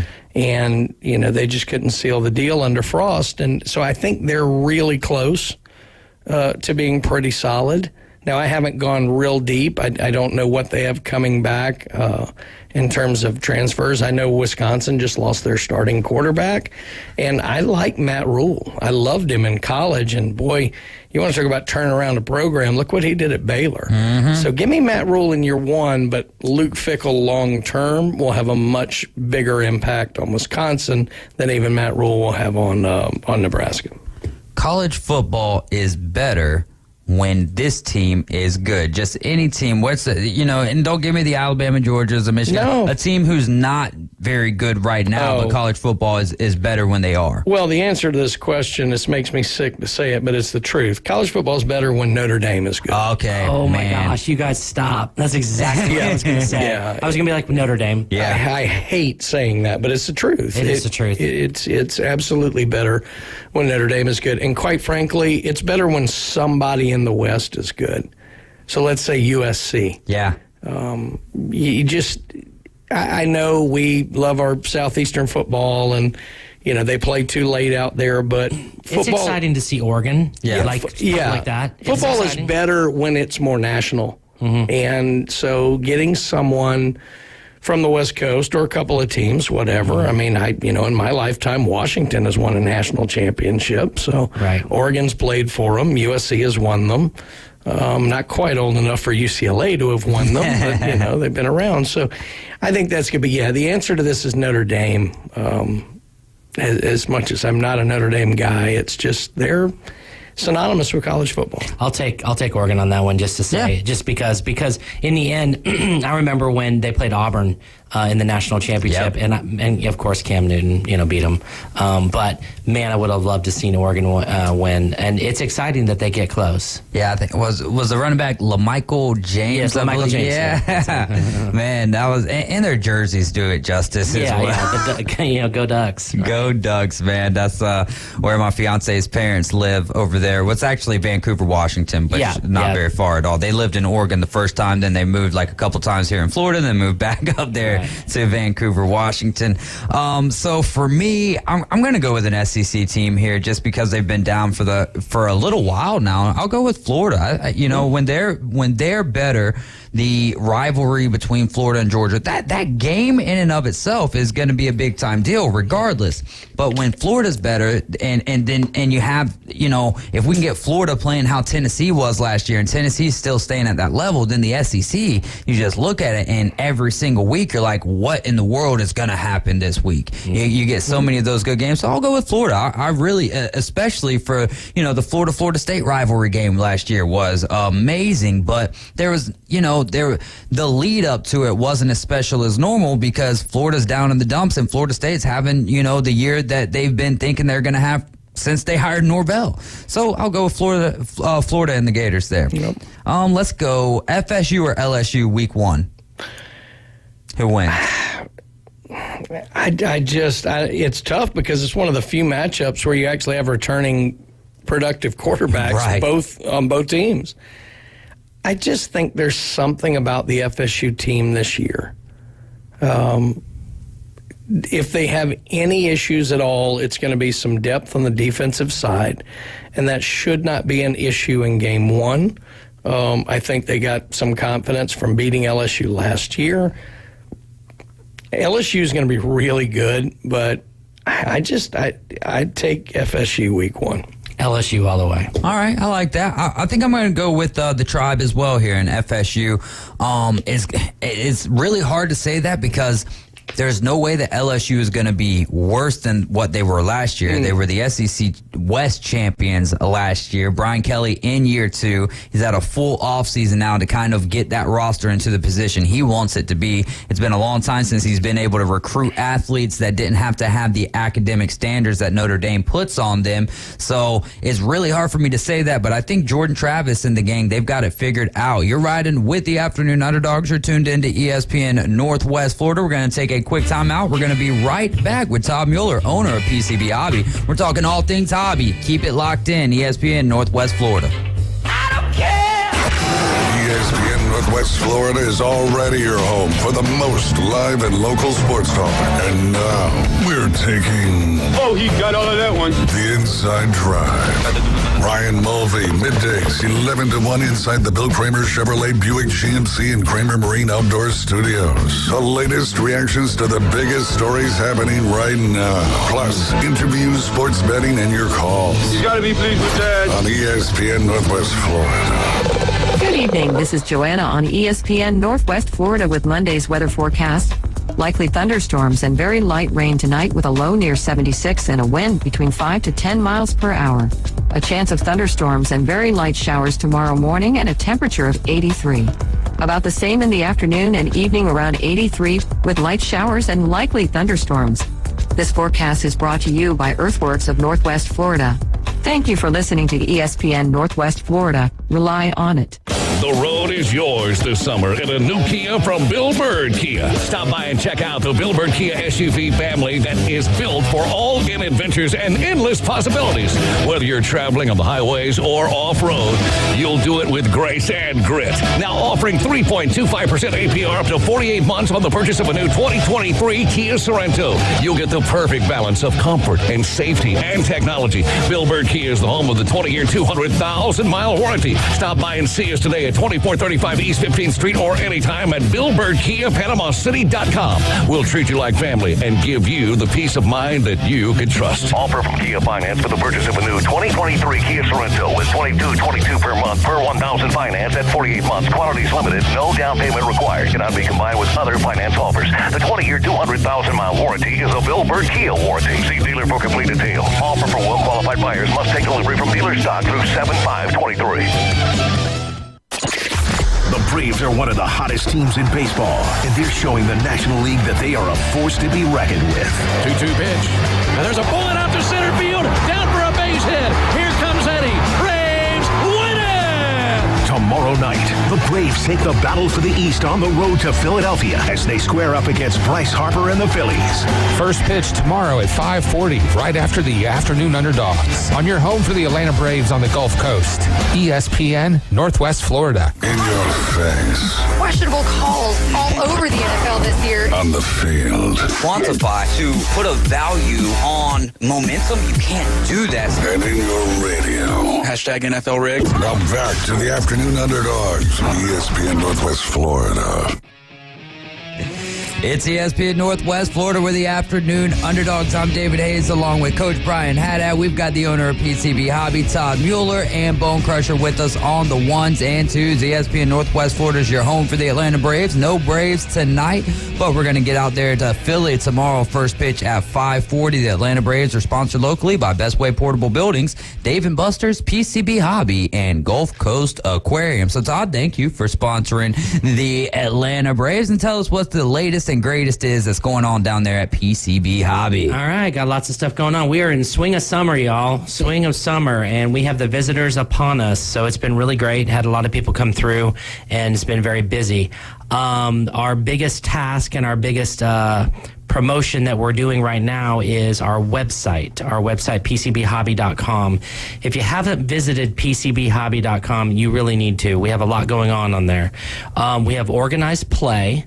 there is actually a tab on the website if you pull up PCBHobby.com called Organized Play. If you click that, that's a calendar to all the events that we're doing now. So everybody can get in and can take a look at all the events. Plus, jam-packed. Yeah, jam-packed. So here's how jam-packed we are. Friday Night Magic, we had all 16 players there, had to turn people away. So the success of that is going really well. We, of course, the next morning had Pokemon Kids Play, right? And we had a packed house then. That night, we did Vanguard Card Fight and had a bunch of people there for that. And they start showing up at 5, so they're there way early and buying stuff and selling stuff and, getting their stuff together to be able to play. Tuesday night we have Yu-Gi-Oh! Wednesday night we have Pokemon. And like I said, Friday night we have Friday Night Magic. And of course, pre-release for Lord of the Rings Magic, The Gathering, was on Friday. So it's been busy. It's been really busy, y'all. That is awesome. And again, though, to just compliment the website, go to PCBHobby.com. It's great looking. The layout is so easy. Go check it out. Yeah, we're filling in a lot of stuff. We have many different categories. Of course, you can see Pokemon, Magic, trading card games, type stuff. Supplies as well. You can see sports cards, you can see comics, and you can see coins. And of course, there's subcategories under each thing. Not everything is filled in yet, so don't send me a message and say, I didn't see any raw coins on there. Well, because we hadn't put any raw coins on there yet. I see a graded one, but though. we have some graded coins on there, right. And we have supplies and various things like that. So right now, we're really pushing our PCBHobby.com. Along with that, we're pushing our social media as well, because we put a lot of information on our social media and in hopes that it drives you to the website to look at the calendar and to look at what's going on. Top Series 2, I believe, 2023 Top Series 2 just came out, and we have that in stock in the store. That's baseball, if anybody didn't know that. And we, of course, have our social medias going right now at PCBHobby. For our Instagram and our Facebook and our TikTok and our YouTube. We have other sub ones as well. We have PCB coins. We have PCB trading card games. We have PCB sports cards. We post on all of those. We put a lot of information out every week about all the different things. We also have PCB comics. So make sure you tune in on the comics thing. Like I told you guys last week, comics come out during the week, every week. And so we're always throughout the week doing posts of what's new. If there's anything that catches your eye, come into the shop. Come into the shop. Look, I get it. There's a lot of traffic out there, y'all, but you need to traverse in, because our place is a safe place. There you go. And then is it the first Saturday of each month? Second Saturday of every month is our trade night, or trade day, we really call it, where we have steals and deals going on throughout the day. And of course, you can bring your collections in, trade with other fellow people and the thing. That's the day that it's all right to say, hey, what you got in your binder? Yeah. So come in and experience that at least once. As we grow that side of the business, we will be doing lots of more fun stuff, like playing different games and things like that. Right now, we have a spin wheel, and if you spend over a certain amount, you can win some stuff and things like that. But as we get bigger and as we expand our location, we'll be able to do all kinds of stuff. That is a very important thing that we probably will be expanding down the road. So hopefully everybody will stay tuned for some of that. We'll have some exciting news coming up.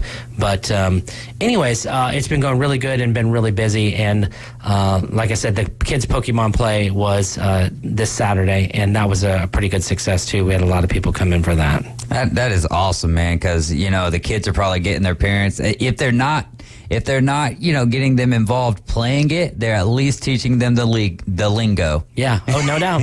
Oh, no doubt. Oh, yeah, absolutely. It's been fantastic. And like I said, a lot of people are coming in. We've been buying a lot of product to put on the shelves for the customer. And of course, we have tons of single inventory in both sides. So it's been really nice. So that's great. And we have a lot of new products that will be coming out in the next coming months that you just need to stay tuned.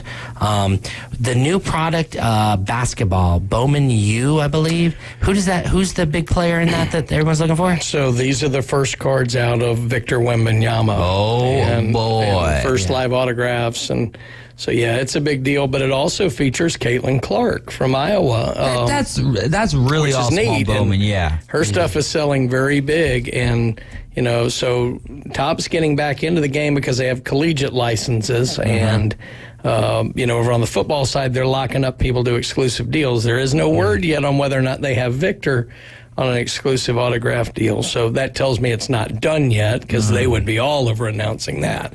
But he's probably the most hyped guy since LeBron. Yeah. In terms of that's what everyone's saying, hype. so it's got to be true. Yeah, and it's really helping the basketball market for that year because we've had two somewhat lackluster rookie classes. There's quality players, but you don't have that dynamic, sensational player, right? Like Paolo Banchero is probably I would say he was the best last year, but you had a lot of hope in Chet Holmgren, but I mean, he wasn't on the floor of the in the NBA. Right. So no, Victor he's driving the market, and it's big, and that Bowman Chrome U, it's actually very affordable as compared to some other basketball hobby products. So and we do have a good stock of it. We do, and it's because Top's direct and everything. So yeah, that's a product that's been very hot, and Victor stuff is selling like crazy. Baseball wise, I believe we got Ella De La Cruz. Ellie De La Cruz, right? And then isn't Michael Harris pretty much on fire still? Yeah. So I actually purchased one or two autographs of his that's coming in the mail. So if anybody's looking for that, let us know. We actually have one in the shop right now. Okay, cool. That's already there, but. If anybody has any Ellie De La Cruz and wants to move any of his rookie cards, let us know. We could definitely use some. Again, we're always looking for singles, so we're trying to get people through the door for that. Right, and then David and I were talking right before you came on. Henry Davis just got called up, so he'll be another guy who will be real hot in baseball. And it's interesting. Julio, everybody bangs on Julio. He's not off to the start everybody thought, but he just came out. He was the second fastest player to 40-40 in history, behind Tatis. Yeah, so who's playing a great right field, by the way. How is I have not been paying attention. How is Tatis doing? Is he doing pretty good? Yeah, he's back to his old self. I mean, he's hitting well. He still runs fast, and he's playing because he moved from shortstop to the outfield, and now they've got him playing in right field. And I think he's either second or first in outfield assist, which is nice. He threw someone out at the plate last night to beat the Rays, which the Rays are the best team in baseball right now. Oh, nice. Yeah, so he is not losing any value, and hopefully he's wizened up, between the ears to really keep his value skyrocket. Because we held a bunch of Tatis. Because I felt that, if he came back this year and did a good job, the value would come back up a little bit. Yeah. Right. So, very good. All right, so what else? Football. Football is big, and it's funny because it's the 2022 product, which was last year's class, but, everything's still a little behind. In the last month, 6 weeks, you've had Optic and Select, two huge products that have come out, and just stuff is going really, football is selling extremely well to be in the off season. That's a little rare.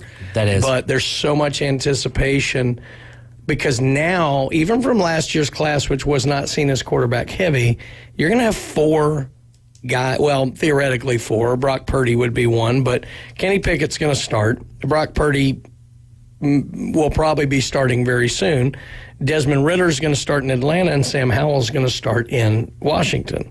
So because it's very quarterback-driven, there's a lot of hype now being put on the 2022 class and the 23 class with the Bowman U and the stuff with Bryce, with C.J. Stroud, with Levis, with Anthony Richardson. It's a pretty exciting time on football, and nobody's sleeping on Herberts and Burrows and Josh Allen. They're still up there. They're still up there. So football is actually really holding its own in the offseason better than usual. Yeah, in fact, I think we only got one box of Select in, and we put it out on the wall and it sold this morning. It did. And we're going to try to acquire some more, but the price has just gone skyrocketing on that stuff. Do you still get giddy or really excited whenever you get some of the cards back that you guys got graded? Oh, yeah. You got high grades? Yeah, in fact, the funny thing is that we just got some cards back, and we got a group. I had 4 on my desk that I had to call the other shop to make sure what the form said, and they happened to be ours. And there was a Patrick Mahomes rookie in it, and there was a nice Jamar Chase and a couple other cards and stuff like that, which I hadn't even had a chance to tell Brian about. But those were ours, and we got some good grades on them. So, anyways, yes, we get very excited. I get very excited too, personally, because I'm still a collector. Right. So I get excited about graded coins and cards that come back and getting to see them. But to be honest, everybody knows I'm a money guy, and I love high value stuff. Right. I love it when something comes back and it's $1,000 card. It's just. That's what makes me happy, and it's going, man, wow, what a deal. How awesome was that, type thing. So anyways, so it's super exciting. Something that has changed, I wanted to talk with everybody about real quick, is that we are still doing grading submissions to PSA, and we're actually doing it straight from our location now. So they don't get transferred over to any other location or anything like that. Everything that comes into the shop leaves the shop from us to the grading service and comes back to us, and then you can come pick up your stuff. So if anybody's confused about that, that is what we are doing currently.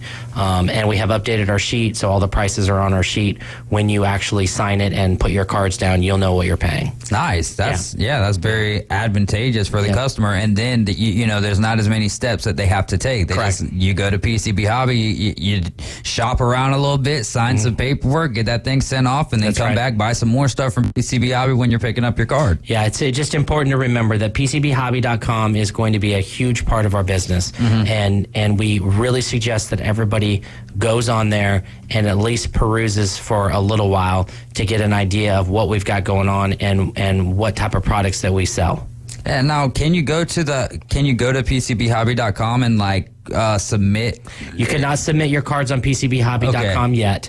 There may be something in that in the future. Right now, we just have forms in the shop. Gotcha. But we ask you to bring in your cards anyways to the shop physically, and the reason why is we want to look at them. Yeah. We try to give you the best case scenario of why you would want to send a card off. Yeah. Because I've had people come in and bring cards and be like, I want to send these 10 cards off, and I'm like, why? Yeah, you're wasting your money. You're wasting your money. So we want to help you out. So it's important and it's advantageous to do that. So we really are trying to drive people who want to submit. Now, with that having been said, if you contact us through social media or through any other messenger type program, or even give us a phone call and you ship us cards, we can send those off for you and ship them back. That's not a problem.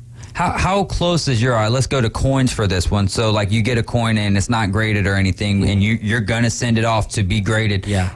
How close numerically are you within what the actual grade is? That's what I figured. Yeah, I have 25 years experience in looking at coins. And so I know what I'm looking at. I know when to send something in, which is why it irritates me when it comes back with a problem. Because it's I've been looking at these coins for a long time. If I was a grader, I would pass this coin. Yeah. And I'd pass this coin and I'd put it at this. Yeah. And there's reasons why I would.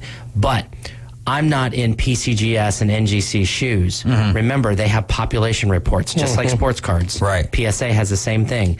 If you have a 1967 Mickey Mantle that should be a PSA 8, a population of maybe 30 ever graded, are you going to add another one of those and now there's going to be 31? Right. Or are you really going to look at it and be like, there's 400 sevens. I'm going to make it a 7. Yeah. So I'm not telling you that they're unscrupulous, but what I'm saying is they're going to think twice. They've got to protect their... They have to protect what's out there. Yeah. Right. That is wild, because if you were to have 2 of those 30 people meet up and they show each other's cards or whatever, it's mine looks a lot better than yours. Right, exactly. Right. You start this whole argument, and then Twitter's... But I have a whole notion as to, I'm very skeptic about all of it, but whatever. I mean, it is what it is. I don't really want to get into that on the radio because you guys will all be like, geez, here we go. But the fact of the matter is that I do enjoy sending stuff off to get graded. So don't miss the point. I will cuss their name on one instance, but I'm still sending stuff off to them. So, right. So pay attention to that. It's a good idea to send your stuff off and get it graded. But take it to PCB Hobby first to realize if it's even worth that card or those cards to even get graded. Yeah. Right. So again, another thing that we do for the community and want to do for the community, and the cost is not that high. It's $3-4 over what you'd pay if you went and got your own account. Right. And so why go get your own account if you only do a few cards here and there every once in a while? Plus, it gives you a great excuse to go see the beautiful PCB Hobby. That's it. Yeah, and gives you an excuse to come in and check it out. So anyways, so the grading thing is going really well, and we're fairly happy with that. I also want to give a shout out. We are potentially hiring another coin person. So give me not the correct numismatic. Word. Numismatic. Yeah, numismatist. Okay. Numismatist, yes. Yeah, so I just love the word, man. Brian's over here shaking why you got to get so technical. Churching it up. Grumpy over Brian. Here. That's okay. When you have Bill back next time, ask him to say numismatist. Like Todd told you to say that. Yeah, I will make that a point. Anyway, so we are in the works of trying to get another person to help us stream, actually. Okay. To help us do more streaming on PCB coins on Whatnot. We're still doing the Whatnot streams for sports cards and for coins, and so we're super excited about bringing on new people and have some new look and feels to some of the shows. So would they apply online or go straight to PCB We actually already Hobby? have somebody in mind. Okay. So we're trying to work that out right now. All right. So it's kind of not really an open position. It's just a position that's going to get probably filled. Awesome. Great stuff. Well, Todd, it's always fun with you, man, and we'll have you next Monday at 5:20. Absolutely. Sounds great. Y'all go check out PCB Hobby. I promise you will not regret it. You're riding with the Afternoon Underdogs. This is ESPN Northwest Florida. Quick timeout. We'll be right back with our local segment. ESPN Northwest Florida. We're taking the inside drive. I was talking about Max Homa winning the 2013 individual golf national championship NCAA, and it was played at... I don't have a clue. The course they're playing the U.S. LA Country Club. Thank you. I thought 2017 Walker Cup. 2017 Walker Cup. Tossing these things up. We're all on the same page today, amigo. Join Ryan Mulvey. Thank you very little. Middays 11 to 1 on ESPN Northwest Florida. Good evening. This is Joanna on ESPN Northwest Florida with Monday's weather forecast. Likely thunderstorms and very light rain tonight with a low near 76 and a wind between 5 to 10 miles per hour. A chance of thunderstorms and very light showers tomorrow morning and a temperature of 83. About the same in the afternoon and evening around 83 with light showers and likely thunderstorms. This forecast is brought to you by Earthworks of Northwest Florida. Thank you for listening to ESPN Northwest Florida. Rely on it. PCB Hobby, the beach's premier hobby store for sports cards, comics, coins, and trading card games. PCB Hobby carries the largest selection of boxes and packs from the latest releases of brands like Topps, Panini, Leaf, and more. Looking for a specific player or team? PCB Hobby has a wide assortment of raw and graded cards. They carry parallel rookie, game used, and autographed cards in both modern and vintage. Have a collection you want to sell? We buy, sell, and trade. PCB Hobby on Back Beach Road, just east of Florida Linen. Call 850-320-8388. Ben and Deb Collins, owners of Bay Guns and Gear, have been in business since 2010, offering new firearms and accessories with a huge selection available for your hunting needs and personal defense. Turn to Bay Guns and Gear. They have the weapon for you. Discount pricing. And if you can't find what you're looking for, they'll special order it for you. Bay Guns and Gear, across from Grease Pro at 3115 Highway 77. Visit their website, baygunsandgear.com. It moves fast. The High School Spotlight. Weekdays at 5:40. Let's do it. Sponsored by Barbaritos. ESPN Northwest Florida. We're back. It's the Afternoon Underdogs. This is your final segment of the afternoon. Wednesday, we're going to be out there at Dave & Buster's. Who in the world knows which room we're going to be at, which means we're going to have a $10 Dave & Buster's power card on the line for whoever comes and finds us first. Out there, Dave & Buster's Wednesday from 4 to 6, half-price games. You cannot beat that. This is your local segment brought to you by Barbaritos. Visit Barbaritos on 23rd Street. Tell them the Underdogs sent you. Barbaritos, food, community, people. And again, go to Facebook, type in David Hayes if we're not friends already, and then go to my page and check out the latest post that I've shared outside of this particular video. So it'll actually be the second one.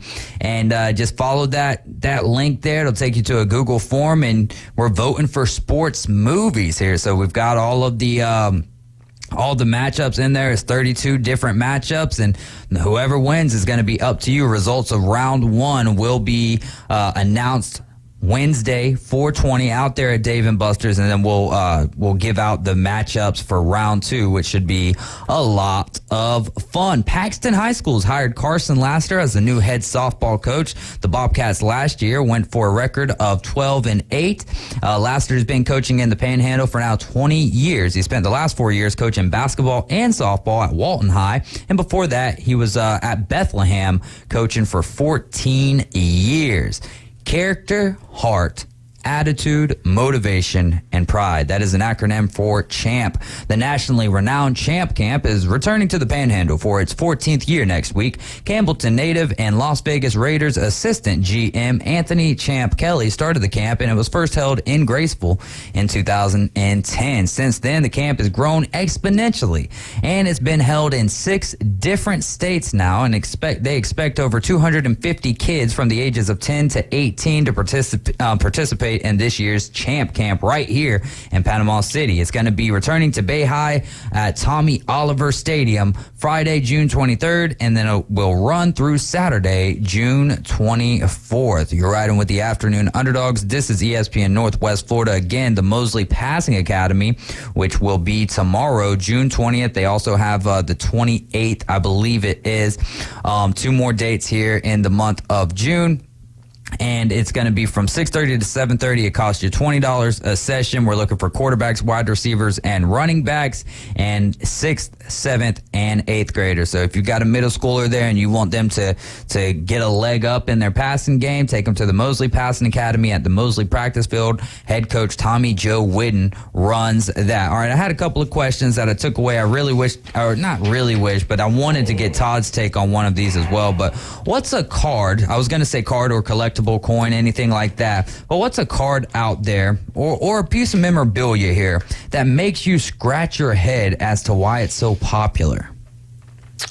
You might have to think about that. And I don't have any type of but there's just always like the Billy Ripken card, you know what I mean? Well, I know exactly why that's no, exactly, but that's what I'm kind of looking for, and I didn't want to have to get into explaining the whole Billy Ripken. If you don't know, then search it up. I'll be honest with you. I don't get the fascination with the mini helmets. Oh, I've got all 32 at the house. I get it. And, I came through it honestly, though. I had a Coors Light. It was a brewery, and it had, it was one of those bar signs or whatever. My aunt used to own Mulligan's back in the day, so I took all the helmets out. And it's easier to have a bunch of them than a bunch of full size. But like for an autographed helmet, I would want a full size. Helmet. I get it. I don't know. It's hard to fit 32 of those in a house. That's it, and that's got to be the reason. But I've never been huge on the mini helmets. Which mini helmets are you talking about right now, though? Because I think I'm talking about the mini helmets. Now, I do have a couple of autoed mini helmets that you're talking about that are yay big or so. Yeah, like those. That's what I'm talking about. I've got 32 of the mini helmets that you used to put the little quarter in the quarter machine, turn that thing around, and then it would pop out in a little bubble type deal. No, I mean, that's it. I mean, there are some, I don't. Again, I get it, but I don't love that football is so quarterback driven. Yeah. And like these top quality running backs and linebackers draw no value. Yeah. That just kills me. Yeah. I get it, but that's the kind of thing. Baseball, similar would be catchers. Mm-hmm. They just don't seem to draw the same kind of love. On basketball, I don't know. I mean, I don't know basketball well enough to know, but it seems like just in general, we go so rookie hype crazy. Yeah. And they rarely pan out. Look, in the old days when there was only like 3-4 different brands, a rookie card made sense to me. It was their first card and all like that. Now, there's so many different things that look really cool or very low numbered and all like that. I don't know why we go overboard on the rookies as much anymore as we did back then. So there's little things in just hobby collecting in general. Coins, I don't understand any of it, so I just don't know it. But I'm sure it's very similar principles. But at the end of the day, if people like it, if there's not many of them, and if they're in good condition, they're collectible, and they'll hold value. So We got a text earlier on in the show that I did not see, but Mike Inland Haven, Charlie Ward, from Florida State, was his favorite player when he was growing that's up. a good one. And then here's one that we didn't have time for baseball. Actually, I want to table that for just a second because we're going to have plenty of time. Yeah. Would Wembanyama or just take any, valuable draft pick or, hyped up draft pick.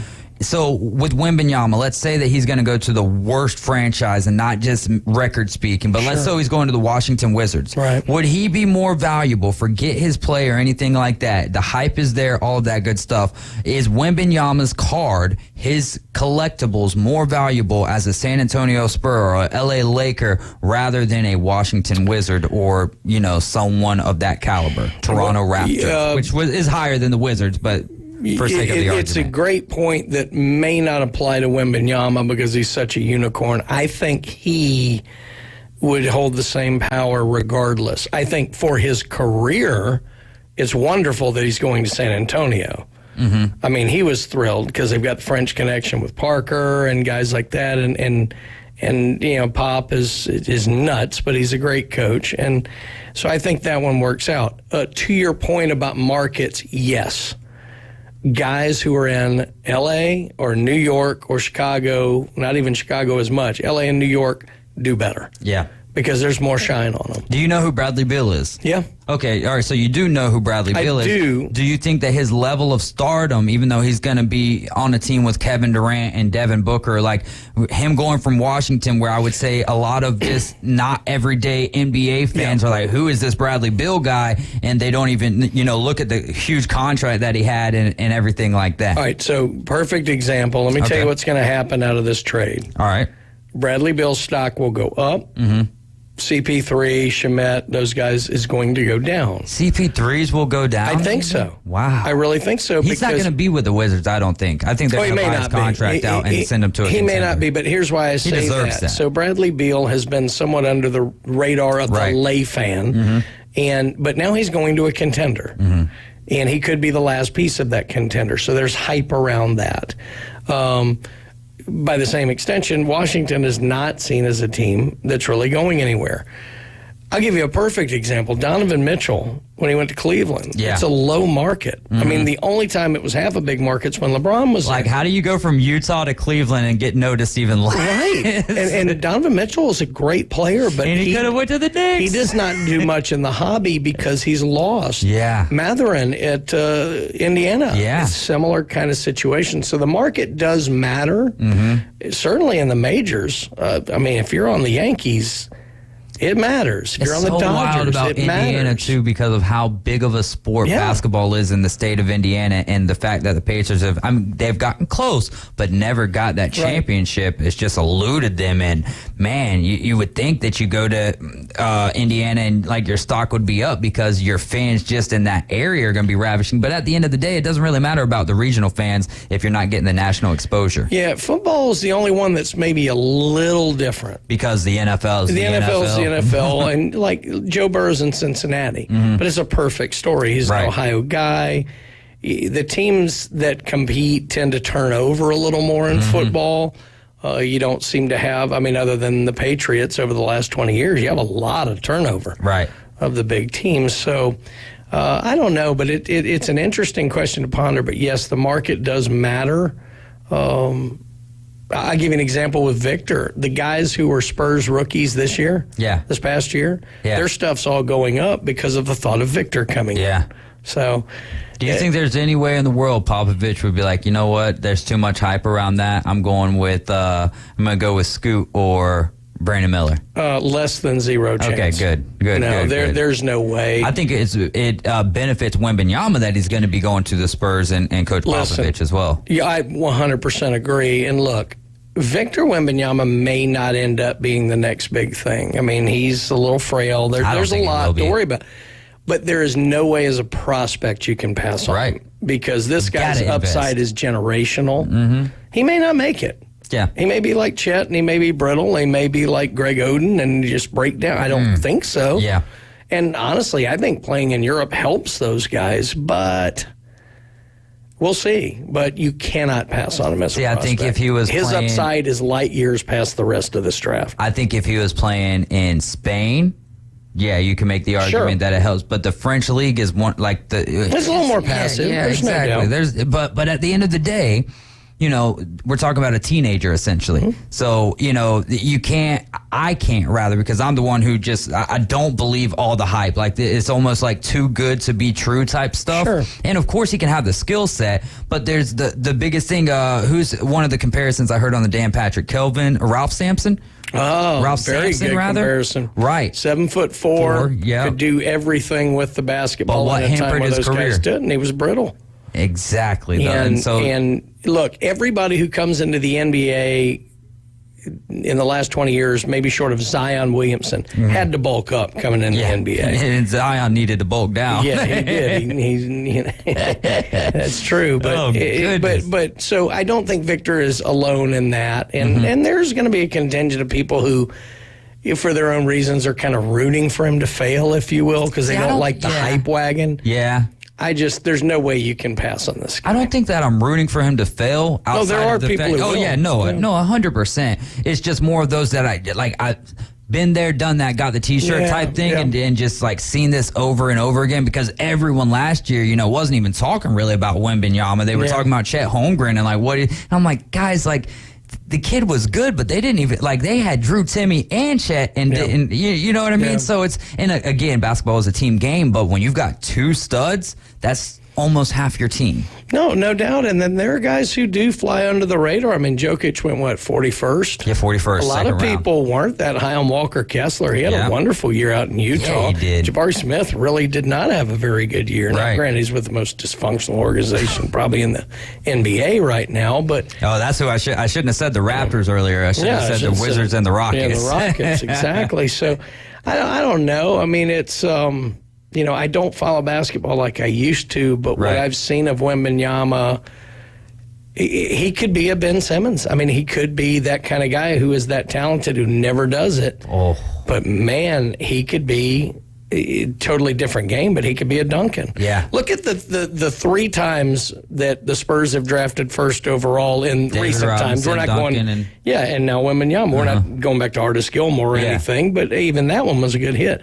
They've gotten a big guy who was very, very skilled. Right. You know, David Robinson was extremely skilled. Tim Duncan, certainly. Mr. And Wembanyama's got an outside shot. So it's going to be interesting. Oh, it definitely is going to be interesting. Let me ask you this. Does Wembanyama and the hype, and I'm sure that you might invest in some of his cards and stuff like that, will that bring you in for at least maybe the first week of the NBA regular season or whatever, where you're like, if not watching games, checking out highlights and just seeing like what the trajectory, what the graph is looking like for Wembanyama? I will definitely have more interest than I would have had just to see. Yeah. Because like I said, you get generational players, generational abilities like this, as they say, once in a generation. To me, he's like a Shohei. Shohei was more refined, but he was something I had to see. Yeah. That's Wembanyama to me, and I'll watch. I cannot wait for it, man. The draft is going to be this June. It's just going to be in a few days, June 22nd. So we'll find out who's going number 2, pretty much. Because that's the bigger question. It's going to be Scoot or Brandon Miller. I think Scoot is a good way to go, but if you want a guy with some height there and Brandon Miller, you can get that. But hey, Coach Brian Haddad, thanks so much for joining the Afternoon Underdogs as you do every Monday. You can hear him tomorrow from 7 to 9 a.m. on the Coach James Hale Show. Ryan Mulvey and Jay Henley will be leading off the Inside Drive from 11 a.m. to 1 p.m. You can experience the shift from the morning to the afternoon, and we'll wrap up your afternoon with the Afternoon Underdogs from 4 to 6 p.m. For Bone Crusher, Brian Haddad, I'm David Hayes. We're the Afternoon Underdogs. This is ESPN Northwest Florida. ESPN Northwest Florida is on location at Dave & Buster's. The Afternoon Underdogs are broadcasting live at Dave & Buster's Pier Park with half-price cocktails, half-price games, free Dave & Buster's game cards, and choice swag from